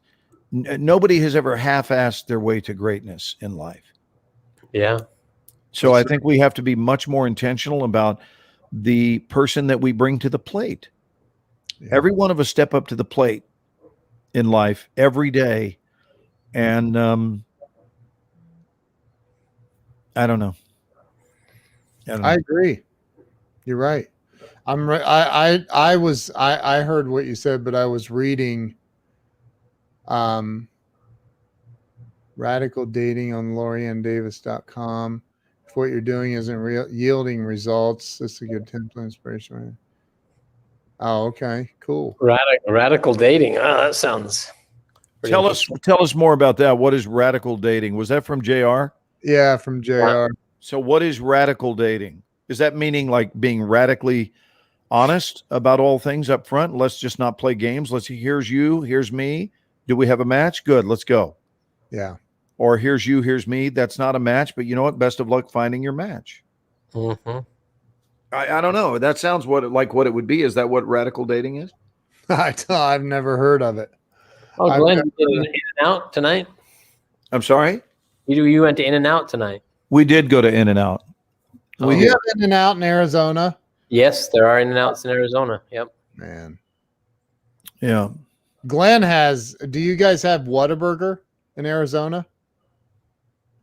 Yeah, I saw one the other day, but and that's one of the reasons why I moved to Arizona, because there's not very many rainy day Mondays here. So. Oh, I didn't even know you moved. You live in Arizona now? Yeah, Phoenix. Yeah, I'm living in Phoenix. Yep. When did you leave the Salt Lake area? About 3 or 4 weeks ago. Oh, wow, bud. Sold my house and moved down here, and it was 72 degrees today and sunny and beautiful, and yeah. Yeah, well, it didn't stop with Karen's song. There's Monday, Monday. Yeah. Right? And then you remember this lyric from that one? Every other day, every other day, every other day, every other day of the week is fine. Really? Every other day is fine, but not so much Monday. And then just another manic Monday. I wish it were Sunday. I mean, come on. What the hell's wrong with Monday? Monday's pretty cool. I like your Arizona type jacket. Yeah, this was got kind of an Arizona field fringe. Is that a kind of a fringe thing? Oh yeah, this is like baby, you're all fringed up. Look at you. That was my dad's jacket, and Ken said, "Go get that because I want you to." My dad would come into the office with this thing on. I was making a point about Glenn. Yeah. I was talking about his dad. His dad was from what I have heard, one of the most giving, loving people on the that's ever lived. And he had, like Doug told the story about he heard about a guy that was in the hospital that had lost his leg and had this big accident, and his dad shows up and he's in ICU and gets into ICU by saying he's my brother, and goes in and notices that everybody had worked on this guy's leg and not attended to his face was all black and his hands, and there was blood and dirt, and his dad goes over and gets a warm washcloth and soap and wash. Total stranger, or at least didn't know. Did he know him or he knew him. He wasn't really good friends. He knew his wife really well from the bank. Yeah. Okay. And washes his face and his hands and his arms and leans over and whispers to him, "I am your brother," or I am truly your brother," or something, and then gives the guy a job for the rest of his life, because the guy goes back to work and they there's nothing to go back to. They fired him, and because I'm sure they didn't fire him because he was missing half of a leg. They couldn't put that down for sure, but just a magical guy that just wanted everybody to feel better about life, Amazing. Just amazing. I think you wake up with a lot of that in you, Ken. I know I do. That every day I'm here to do what I can to make life itself better for as many people as I can. And I'm one of those people. Yeah. I think we have to include ourselves in the list of people that we're looking to make things better for. We can't forget about us, because if we forget about us, we're going to run out of pep. It's to help other people. We got to. What is the old saying? Is good evening, Daryl. Good evening to you, brother. We have to be inspired in order to be inspiring. Yeah. It's true. It's almost impossible to inspire someone unless you're inspired. Yeah. Right. So what is it that keeps us inspired? What charges our batteries? And we got to make sure we stay hooked up to that which charges our batteries. Otherwise, we're worthless to other people. In the inspiration department, I'm saying we might be helpful in other ways, but it is impossible to inspire if you're not inspired. Yeah. So I've got a lot of inspiring that I do in my life. It's just shown up that way. So I have to make sure that I stay inspired and take care of the machinery. And you have to put that energy out at all times. And for example, you tell about the guy, the hello, if you'll get out your papers and your pens. You ready? Okay. Today we're going to talk about a condition I like to call extreme joy. Yeah, I would leave that guy's classroom like in a heartbeat.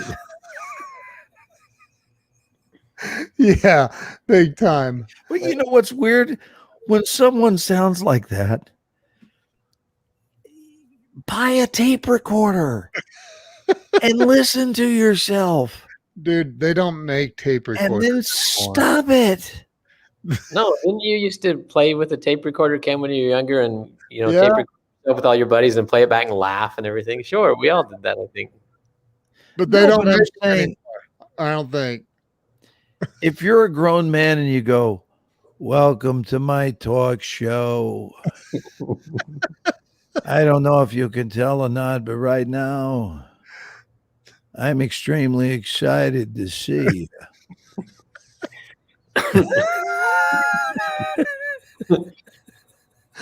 Oh my God. That is funny. Well, hey guys, let's It's that wrap this- time. I see Ken. He's rocking. Have When to. he starts rocking. Oh, It's Oh, late this is there, it. Ken. What time is it, Ken? 12:14. Wow. It's not too bad, but I'm tapping out. Hey, it's Super Bowl Sunday coming up for the Ken and Glenn Show with a guy named Scott. We're on early this week, What 4 time are we p.m. on? Eastern. 4 Eastern.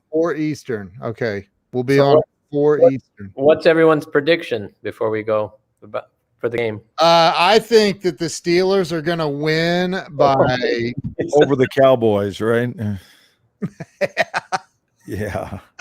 I know you don't I care. think Kansas City is going to win by 7 points, but I think it is very difficult to bet against Tom Brady. Mhm. Well, I'm going to go with Andy Reid, who played at BYU and was mentored by Lavelle Edwards, and I think that Kansas City will win. It will be close, so I'm going to go with Glenn as well. Yeah, me too. And not for any spiritual reasons, except for I just hate Tom Brady. You and Jeffrey. Wow. Yeah. So I probably shouldn't bring him as the guest in 2 weeks. No. Hey, by the way, did Scott tell you about the guy that did he tell you? No, but I can tell you something. What? Tell me. We have a special guest, and that guest is a surprise. When? The guest is going to, you ready? Have This I ever said this to you? Have I? No, I would never bring a guest on Super Bowl Sunday. Why not? Perfect. No, it's not perfect because we know the numbers will be, I mean, people have parties and stuff. Yeah. They've got their stuff going on. So I figure numbers will be down by a little bit, but that's not being negative. It's just, I understand what it is. Well, We're that's really bull only, crap. You guys better be there. well, our hardcores will be with us, but They will. but the point is, he would have done it this coming week. What? Yeah, I'm sure he does, freaking weirdo Tom. Anyway, But we have a special guest that will be with us the following week. who is it? So a week from Sunday, a guest that is going to blow my buddy Ken Walls away, and it is just for you, my friend. I've already solidified it. I've already approved it, and I'm not going to tell you who it is. Dude, you can't do that. Mark my words, it will be your favorite guest we've ever had. Really? Really, including your boyfriend, Brad Leland. I love Brad Leland. I love Brad Leland too. Why did you say your boyfriend? Because you guys are having a bromance. It's obvious. It was a phone call, dude. All right, but that's where it all starts. Yeah, it's got to be a secret. You keep it a secret. Yeah. Maybe- What did Jeffrey say? Justin Something about a guest or what? Anyway, Oh, what were you saying? he knows who it is. Hey, there's Jonathan Dawson. Hello, Jonathan Dawson. Now you know what he looks like at least. When are you going back to Atlanta, by the way, dude? I think John wrote me. I was in the middle of leading a room all day, and I looked and saw a text. I couldn't really respond because I was leading a room on Clubhouse. Oh. But I will not be back in Atlanta for a couple of months. What? Really? Yeah. Wow. Yeah. I mean, unless something changes. Look. Yeah. See, he said I messaged you earlier. Wow. So here, let me return John's message right now. Hey, John, what do you think about this? A live message. Hey, John, let me look right into the camera. Hey, buddy, I'm looking forward to meeting you. I am here in Texas, and I won't be back to Georgia for a little while, probably another 5 weeks, maybe. So when I get back, we'll do it, and it'll have to be on the backside of the shoot. It can't be during because their COVID protocols are. Oh, you were just watching The Little Things. Cool. Great movie. Cool. Hopefully you're enjoying it, brother. Oh, he just finished it. What'd you think, John? What'd you think? I thought it was a great movie. But I got, you know what? I mean, 2020, I feel like we're still in it.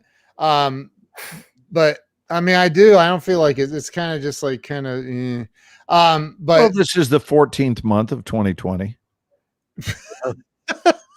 yeah, right? And Right. it very much feels like the 14th month of 2020. it sure, dude.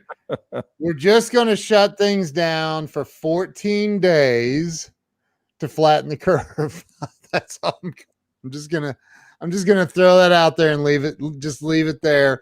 So, but I did, look, I met you because of 2020 happening, Yep. and I'm Doug. I met in 2020. When did you guys meet? In 2020? But before or after we did? When did we meet, Doug? It was in. It would be after, because you knew Glenn before you knew me, I think. Oh, was it at Gittimer's? Yeah. Yeah, at Gittimer's house. Ken and I met in February. And We're coming up on a year anniversary, honey. dude, I know. What'd you get me? How about that? Oh, jeez. What did you say? What am I going to get you? I said, what did you get me? Not Well, what did I get you? Give you a Right, punch in buddy. the mouth is what I get you. dude, what? What? I was reading comments. I said I'll get you a punch in the mouth. That's what I get you. I thought that You remember when your buddy used to go, I'll give you a fish sandwich. There was always that goofball. It's like, I'll give you a fish sandwich. What are you so happy about, fella? Yeah, right. People, Look. you wonder how much time, what thought that Denzel looks old. He does in that movie. Yes, he does. Well, he's 66. He's not a spring chicken. that's not that old. No, I know that, but I mean, we're used to the young Denzel hopping around and things change, and All right. he's still a great actor. All right. All right. He's a great actor. He is a great actor. I agree. So yes, we met Justin Benton in 2020, but we haven't met Justin.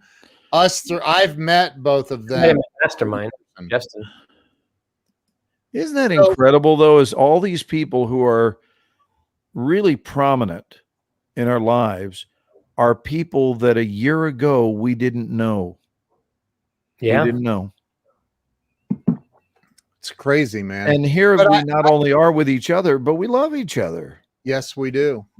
And I got to tell you let me finish what I was saying about 2020 and all of the things that have happened. And I had my very first time ever couple things because of you, Glenn. I had very first movie star ever in the history of my life got on an airplane and surprise visited me as I'm not staying in Nashville, driving through Nashville, and freaking goes behind my back and gets my wife involved in this big scheme, and Right. she's screaming at me in the car to pull off the interstate because she has to go. And I'm looking at her like she's like an alien. Who in the hell are you? And what'd you do with my wife? And then there you are. You And all for a hug. and all for a hug, man. And the hottest food that you've ever had in your life at that place. Mhm. And then I got to be in a private screening of your new movie with Denzel with you and a group of your students and friends. And dude, it was. And now you know John Schneider. And now I know John Schneider. I know my new BFF, Brad Leland. Right. Right. I'm not threatened. I'm very secure in our love. Very secure. But we Dude, both introduced each other to a lot of people. You brought your best of your best to me, and I've done the same with you. How about Yasmin? Let's not overlook that gem. Yasmin. Yasmin is a gem. Kat Franco is. Franco, I was getting ready to say. I You're mean, talking about top shelf entertainment right there. Those two. dude, some amazing people. And Doug Wing. Look at Doug Wing. My God. My life is I am blessed, man.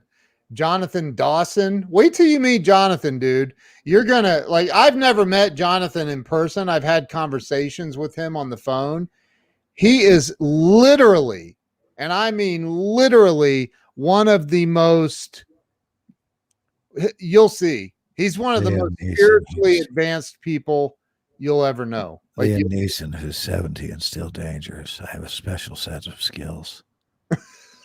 And I will track you down. And I will use them. right, And I will kill you. right. Yeah, he was dangerous in those movies. Wow. Denzel looks good on Glenn's pizza. Yeah, he does. I told him I put him on my pizza.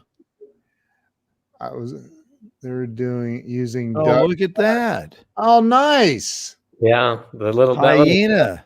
you have little- one of those and one of those little step stools, the jumbo. That's what they use in that store, in the stores.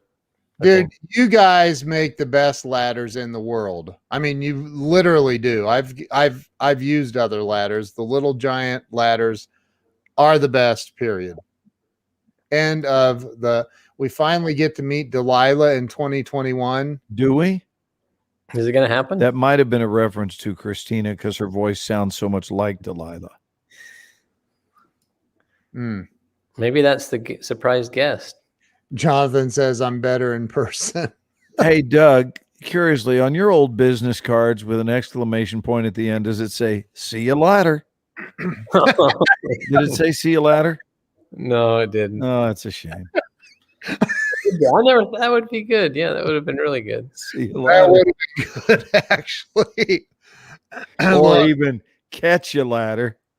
Yeah, really, really. That would have been the version in the 70s. listen, Justin says I'm on it with. Look, here's the deal. Okay, in Glenn's dead cell phone, it's dead, right? Well, it's charging. Well, no, not now. I've got it sitting here charging. In Glenn's freshly charged cell phone, Mhm. he literally has how many like It's super a famous- who's who of celebrities. it's like literally he can pick up the phone and call Arnold Schwarzenegger and get him on the phone, or he can call Marina Kanakarides. Did I say her name right? Kanakarides? You did good. Is it Kanakarides? Yes. Kanakarides. Wow. I mean, all of these amazing big names, and little Delilah in Tulsa, Oklahoma, or wherever she is. Just kidding. Little Delilah. That Glenn could definitely have helped her Oh. career. By the way, can I let out a pet peeve right now? Yes. Someone just sent me, this is just a random pet peeve. Someone just sent me question marks. I don't like that. I don't like question marks. That's all they sent? In other words, it was in response to a text that had not been returned at the speed they require. So the next text is question marks, not Mark. Did I say Mark? No, marks, as in like 6 of them. Wow. And I know what it means. It means you're not living your life according to the schedule I would have you live your life to meet my needs. That's what it means. It means you're not responding. You can just send someone a text and you can let them respond. And then if not, you might check back after a while, maybe a day or two later, and just say, just checking to make sure you're okay, that everything's okay. I wanted to mention that such and such. Please call when you have time, or holler at me when you have time. You don't have to go question mark, question mark, question mark. Look, I'll keep the question marks in mind when I need to get your attention next time. Well, no, I mean, I really wanted people to take a look at it because it's rude. Yeah. It is actually a very rude thing. It is stockpiled with insistence. Yeah. You're insisting that they get back with you like right now. And So here's the thing. The people who really know you and really love you, they don't pull that nonsense. They don't do that. somebody referred this millennial to me the other day in an email, and I had I hadn't requested information. John, do you see what John said? Let me make it even more rude. Yeah, that's even more rude, dude. But they said they referred this. Or are you going to show me John's comment, or are you just going to read it? Yeah, here. Well, that's not just rude. That's just confusing as hell. But Well, that's what that's like. That's like insistence. What? Insistence. What? Insistence. What? well, Like, so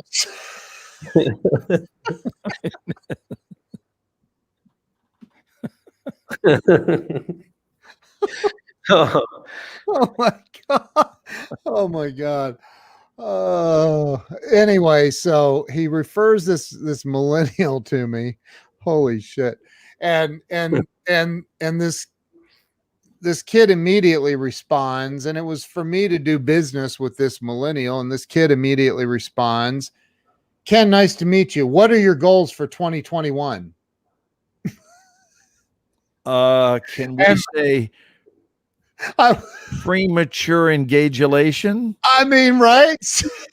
I mean, seriously, that's premature engagulation right there is what that is. So my first thought was, one of them is to not talk to people like you. That's my goals. My goal is to never allow someone like you into my life. But I Case. just thought, okay, this is referred by a really good friend of mine, a good guy, and I just want to. I'm going to let this. And I've been slammed busy, and so it's in my inbox. I'll get back to it, and so I didn't respond. And then like 4 days go by, and this kid responds again. And he says to the guy who referred me, we'll pretend the guy that referred him to me, pretend the guy's name is Glenn. And he says in the email, hey, Glenn, could you give Ken a nudge for me? ? Exclamation point. And then I got pissed off. And I said, wow, what can I do for you, young man? And that was it. And then he responds, never mind. I just thought maybe you had goals. Hit me up if you had goals for this certain thing. Hit me up and I'm like, wow, what? So I promptly just went click, delete, and moved on with my life. But what John just put the ? Exclamation point. He literally put that in the freaking email. And I was like, what in God's name? Like, first off, hey, Glenn, nice to meet you. What are your goals for this year? Yeah. I'm pretty sure that's why they made the delete key in life. Oh my God.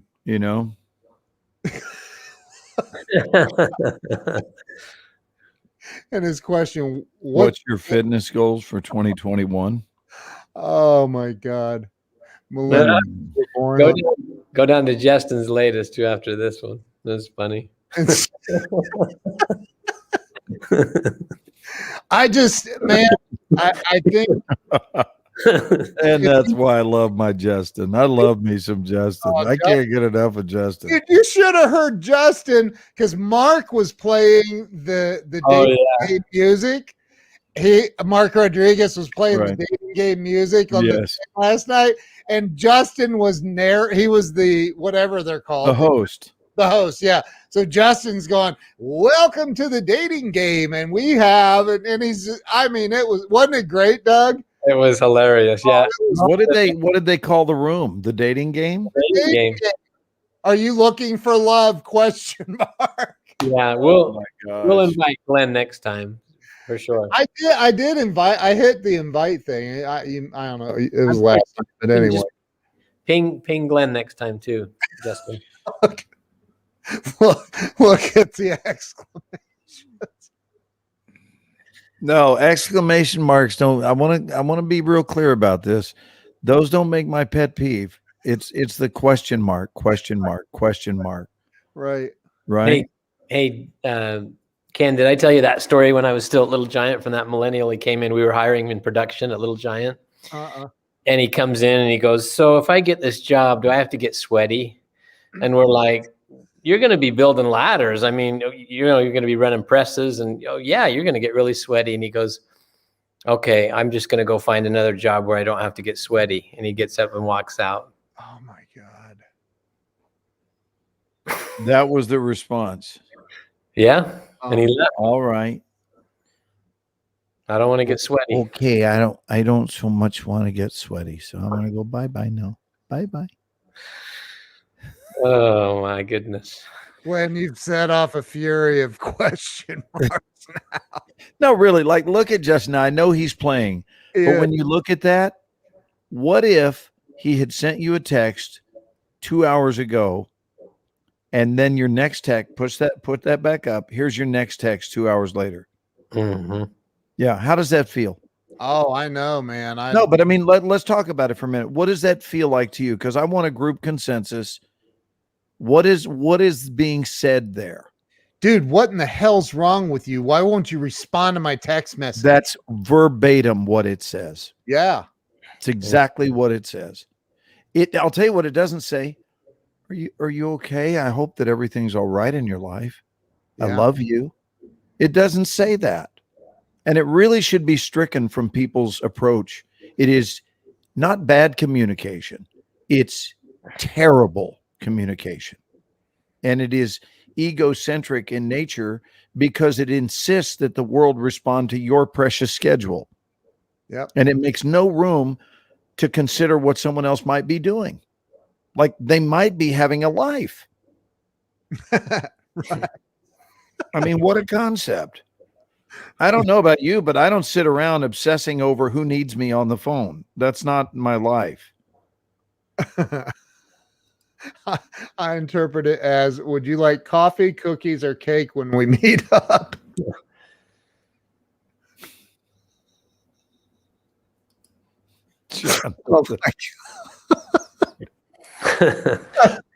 Oh my God. All right, Ken, I'm gonna leave and go take up smoking weed or something. That's what it means right there, dude. That's Yeah. exactly what it means. That's what they think. Mm-hmm. Well, Justin, I'm gonna differ slightly and change that to from I'm more important, because the person who sent that does not feel that way. I know it, but what it does imply is my needs are more important. Mm. I don't know if it implies I'm more important. Wait, before we sign off, I want to see how Justin feels about my interpretation of my needs are more important Yeah. than yours versus I'm more important. Hey, do I get to play our outro video? Well, sure, but I want to get Justin, because I love me some Justin. I want to know what his feedback is. I'm gonna wait. But I when I started, I Has said he responded yet? no. Let me go to the chat. I think he's still on there. Yeah. When I started, I said I didn't get the memo about my Friday night show being canceled. So Yeah, I heard. you heard that? Damn right, I heard it. You were listening the whole time? I heard that. Jonathan said, I agree with that interpretation. Justin said, my time is more important. Yeah. Yeah. Yeah. And So- Lynn Serrano. Hey, Lynn. Hey, Lenners, whoever's listening tonight, just keep that in mind. The next time you pull that whole question mark, before you pull that, put yourself on the receiving end of it and see what it feels like. Because it doesn't feel good. It feels very controlling and very insistent. I agree, dude. And what's interesting is I had actually planned to respond to that, and I have not responded. And when I get something like that, that actually postpones my response. For a whole nother couple, maybe 2-3 days. Well, just because now I feel like I've got somebody snapping, they're cracking a whip about what schedule I need to be on. And I think that should not exist between people. I agree, dude. Especially when the matter isn't urgent. It's just an urge. It's a desire to talk. Well, that's not a great way. It doesn't motivate people to do that. So I understand if my agent needs a response regarding a job. Hey, Glenn, can you holler at me ASAP, please? Right. And I understand what's going on. Was the I am not going to explore that because I'm not trying to out anybody. I'm just saying it's a terrible habit. No matter who's doing it, that is a habit that could be dropped immediately, and you would be better off in your friendships without it. There's a lot of things like that. You and I think we should devote a show to that, yeah. Ken, about basically things that have become part of our sort of behavioral vernacular, if you will, and people are, it's commonplace, but the fact that it's commonplace does not make it okay. There are a lot of things people that they do, and it really does not make for a harmonious world, and yet it occurs all the time. I have to, before we go, I have to say hello to my amazing, beautiful, dear friend, Leilani Moore. Glenn, she lives out in LA. Hi, Leilani. I know who Leilani is. We've talked about her. You and I talked about her this week. Did we see her somewhere? No, but her name came up, and I said, "Isn't that the girl who's such and such?" And you said, "Why, yes, she is." Leilani? Yes. I don't remember talking about Leilani this week, but anyway. Well, you sometimes don't remember that I love you, but I do. What does she do? Always. Every night when I lay my head on the pillow as I'm saying my prayers, I thank God for your love and Doug's love. Oh, wow, that's nice. But anyway, Wow. yeah, if you're ever Sounds like I need to step up my gratitude. wow, thanks for stopping by, Glenn. Ken, what does Leilani do? You know I love you, Bubba. I love you too, man. Leilani, what are you doing now? She is in I know she was in a family business in gosh, I think the Beverly Hills area. I'm not sure exactly where because I don't know LA that well, but with a lot of property management, rental properties and stuff, but I don't know. We haven't talked in a little bit. We haven't talked in months, actually. Oh, she's still in real estate. Good. Excellent. Yeah, she's awesome. She is awesome. Love. Gentlemen, I am going to go and finish up my In-N-Out lemonade, and I love you, brother. I love you too, man. Have a beautiful weekend, Dougie. Always a pleasure. Listen, best of luck with you. Have you already gotten yourself a place down there in Phoenix? Yes, yeah. You're looking at the house right now. What part of Phoenix did you get place in? Near Camelback? No, I'm in Chandler, which is right. I know where Chandler is. Yeah, Gilbert area, Chandler area. Yep. Nice. Now, what motivated that move other than weather? Do you have any people you know down there, or? Yes, I have some friends down here, and mostly the weather, though, really. And I just got divorced, and so just kind of a new start. And change the scenery might be really healthy for you. That might be really what the doctor ordered. Just a total fresh, clean slate, That's what I'm hoping for. It's always a pleasure, Glenn. I appreciate you so much. Yeah, absolutely, brother. So all your cars and all that are still up there, though, right? They're still up there, yes. And where is that? Is that at your house where that big garage is? No, that's at Little Giants. Look at Ken's background. Oh, nice. That's at the Little Giant corporate headquarters, which my brother and I still own the building. Oh, gotcha. Trying to move so all the cars will show. So what are you doing with the house up there? Are you going to sell it, or? I sold it. I've already sold it. Oh, you already did sell it. Yes. So wow. This is going to be permanent unless it's too hot in the summer. Then I may have to go find another place for 3 or 4 months. Well, if you think about it, everything in life is permanent until it isn't. Yeah. Right? Mm-hmm. Leilani says, "Where are you?" That's Doug's garage and his cars and and that's Leonardo DiCaprio's beach house. Yeah. Ken, I told you that I read for a Leonardo DiCaprio movie the other day, didn't I? No, did you really? I truly did. I truly did. 2 days ago. Wow, that's cool. Actually, let me see. It's Friday. Yes, 2 days ago. It was on Wednesday.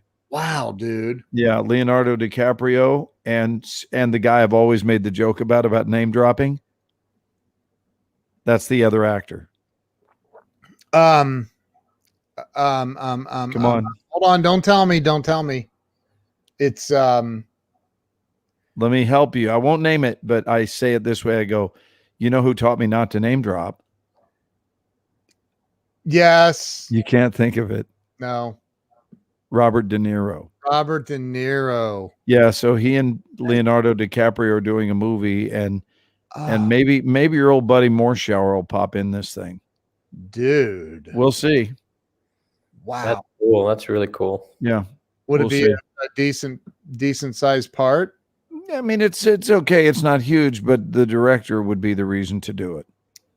Dude, The director is a very well-known director. It would be a great thing. that's awesome, bro. And it shoots in the neighboring state of Oklahoma. Wow. Mm-hmm. So that wouldn't be upsetting. Just make sure that you don't book any movies or TV shows or anything for like April 15th, 16th, 17th, because I'll be in Dallas. Okay. Just tell them to, put it off or something, delay filming or whatever. So what are you doing down here? I'm speaking at a conference. But what is the conference? It's a conference that I'm speaking at. Yeah, Ken, that's when you said I should come down for, right? Yeah, it's called Connect, and it's my And buddy. they're going to push through no matter COVID or anything. They're pushing through. Oh yeah, and my buddy Chaz Wilson is the CEO of the company. Nice. And yeah, there'll be somewhere between 250 to 400 people, I think, in the audience. Wow. And like 3,000 on the live stream potentially. I don't know how many people actually will be there. Mark Victor Hansen's going to be speaking there too. Oh, nice. Yeah. Well, so I know that I'm getting back from Atlanta like that week. So let's hope it works out that I'm back here. dude, I hope so, man. I mean, I think it'll be that. I think I probably get back around the exact day that you come in. Well, dude, if there's any kind of a problem, I'll just call Fox Network. Yeah, I'm adjusted. That'd be great. I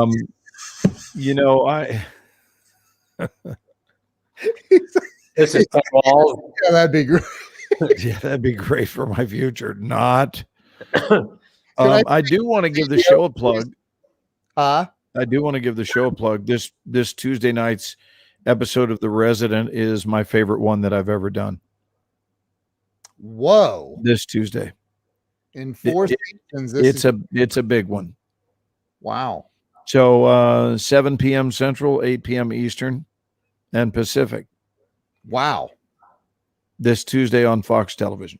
And let's not forget to plug our Sunday night show one more time. The Ken and Glenn Show with a guy named Scott.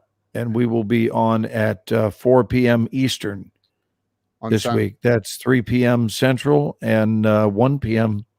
Pacific time. We 2 can't- p.m. Mountain time. Yeah. Mountain time always gets left out, which is unfortunate because that's, Salt Lake is mountain time. Half the year, Phoenix is mountain time. Yeah. No, we switched. We dropped daylight savings, Glenn. Okay, which means you're So we're mountain time. mountain throughout. Yep. Oh, it's no more half the year. Nope. Okay. Yeah, they don't change it. Wow. Okay. Yeah, So you went from mountain time to mountain time. With a lot more sun and warmth. Right. Yeah. Right. Which is awesome. Yeah. Gentlemen, thank you for welcoming me into your show tonight. Dude, it's our show. No, but I mean, you Yeah, guys were doing your thing, and I popped in, and I'm grateful. It's nice to be back on the air with you Fridays, and I'm sorry about my Clubhouse absence, but it's beginning to fade. I think the honeymoon is over With Clubhouse. with Clubhouse. Yeah, I do. No, I heard that Grant Cardone said that I agree, dude. It could be for some people, it could I noticed it for me, like just a freaking time suck. And it's like, oh my God, where's the return on the investment for me, in time? And, there's some amazing people on there, but my gosh, it can be a time. Yeah, it's a controlled substance. It kind of is. No, it is. I mean, you got to control it. Otherwise, it's a problem because you can just lose so much time. And you don't even notice it, which is The point is, it is fun. It's engaging. And But at the same time, here's the other thing: you got to be careful about taking on people's too much energy from the different stories. It can weigh very heavy on your heart. You know. Maybe that is where I don't remember that. But that's the other thing is on Clubhouse. Yeah, Justin saying see you in a room soon. Yeah. Well, I'm going to wait another 10 minutes. It's called pacing myself. Glenn's like, no, you won't. All right. I laugh at it, but that's exactly right. What you just did. That's exactly right. It's terrible. The only reason I've even gotten through this show is because I have Clubhouse intravenously fed into my ankle right now. I couldn't do it up here because I didn't want you to see the feed line. You even know what it's called. Oh my God. Doug's like, what's a feed line? I'm telling you, I'm on a strong feed line right now. My ankles are getting a hit. Oh my God. Off of Clubhouse. Hey, did you see where Mark Zuckerberg was on Clubhouse? No. Yeah. Ugh. No, I don't care. People are talking about it. I don't know what that means, but anyway. Huh. What is this? I'm listening to Kim.com. They're trying to figure out if he's willing to spend $1 billion to buy it.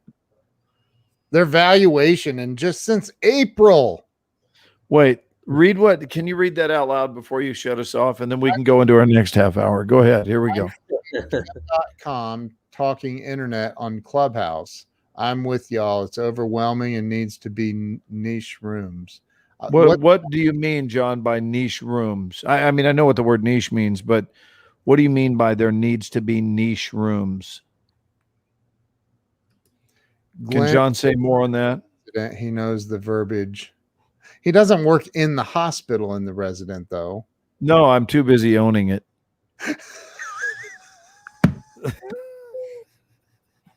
He's like, hell no, we're not buying new feed lines. I don't even know what that means. No, get out of here. I'm not approving that order. Okay, John's coming now. All focused discussion. I do agree, man. Okay, I got you. A small focused discussion, John. That's good. Yeah. Anyway, good night, boys. I'm over. Glenn, great to see you, Glenn. Nice to see you, Dougie. Congrats on the relocation, brother. Thank you. God bless you. And I'm just holding the knowing that things are good for you and that it's going to get great, and just trust that the interesting things are already swirling and coming your way. Yeah, it's going to be wonderful. I appreciate those words. Thank you, sir. You betcha. Hey, one more thing, dude. Yeah. Before we go, I'm sorry, Doug. Doug's like, you want to put our tape on. That's what you want to do. I'm going to, yeah. But one more thing. I was in a Clubhouse room for about 10 hours. 5 minutes. No. Oh, okay. Maybe 5 minutes listening. Maybe 10. And then somebody referred to themselves in third person 8 times in 5 minutes. This woman says, and it had, I don't know, a couple hundred people in it. And this woman says, oh, let me reset the room. Listen, everybody in the audience, all of y'all really need to follow the moderators. We're up here donating our time to you, and you need to follow us. We're giving this for free. And I'm thinking, how about we all get together and build a bridge so you can get over yourself? How about that? Oh, that's nice. Have you ever heard my don't follow speech? It's the opposite of that. And I go, hey, so a lot of people are saying follow everybody that's up here. Hey, why don't you not? I said it today in my room. I said, let me give you a better thought. Why don't you ask yourself if you're drawn to someone? And if you're drawn, then follow them. And if you're not, there's no need. Yeah. You don't need to do that. And it lets people off the hook, Yeah, it's like, yeah, Leilani, I do not say that. So it's not true that they say it in every room, because I specifically tell people. Oh, are you still there? Yeah, you just muted. You went for a second. Well, that was weird. Yeah, that's really weird. It switched microphones. Now he's muted again. Now you're muted. There you go. Yeah, I don't hear you, dude. That's weird. That's God saying, Must- How about now? yeah, we hear you. yeah. You can? Yeah. How about now? Yeah. Yeah. I think Weird, something dude. happened to this. Here, let me try it again.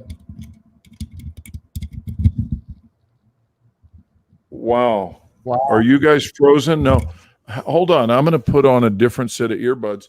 I think those earbuds just tanked, Kenny. No. That's weird. Hold on. I just sent him those earbuds. Those are brand new. Oh, you know what? That wasn't the earbuds. There's something going on with my Yeti mic. Well, hey, we're ending it anyway, so Okay. Yeah, there's something going on with it. It's acting up. So, I'll tell. all right, you gonna play our show I'll out? help you with it. Yeah, I'll help. All right, bud. We'll see you guys, Doug.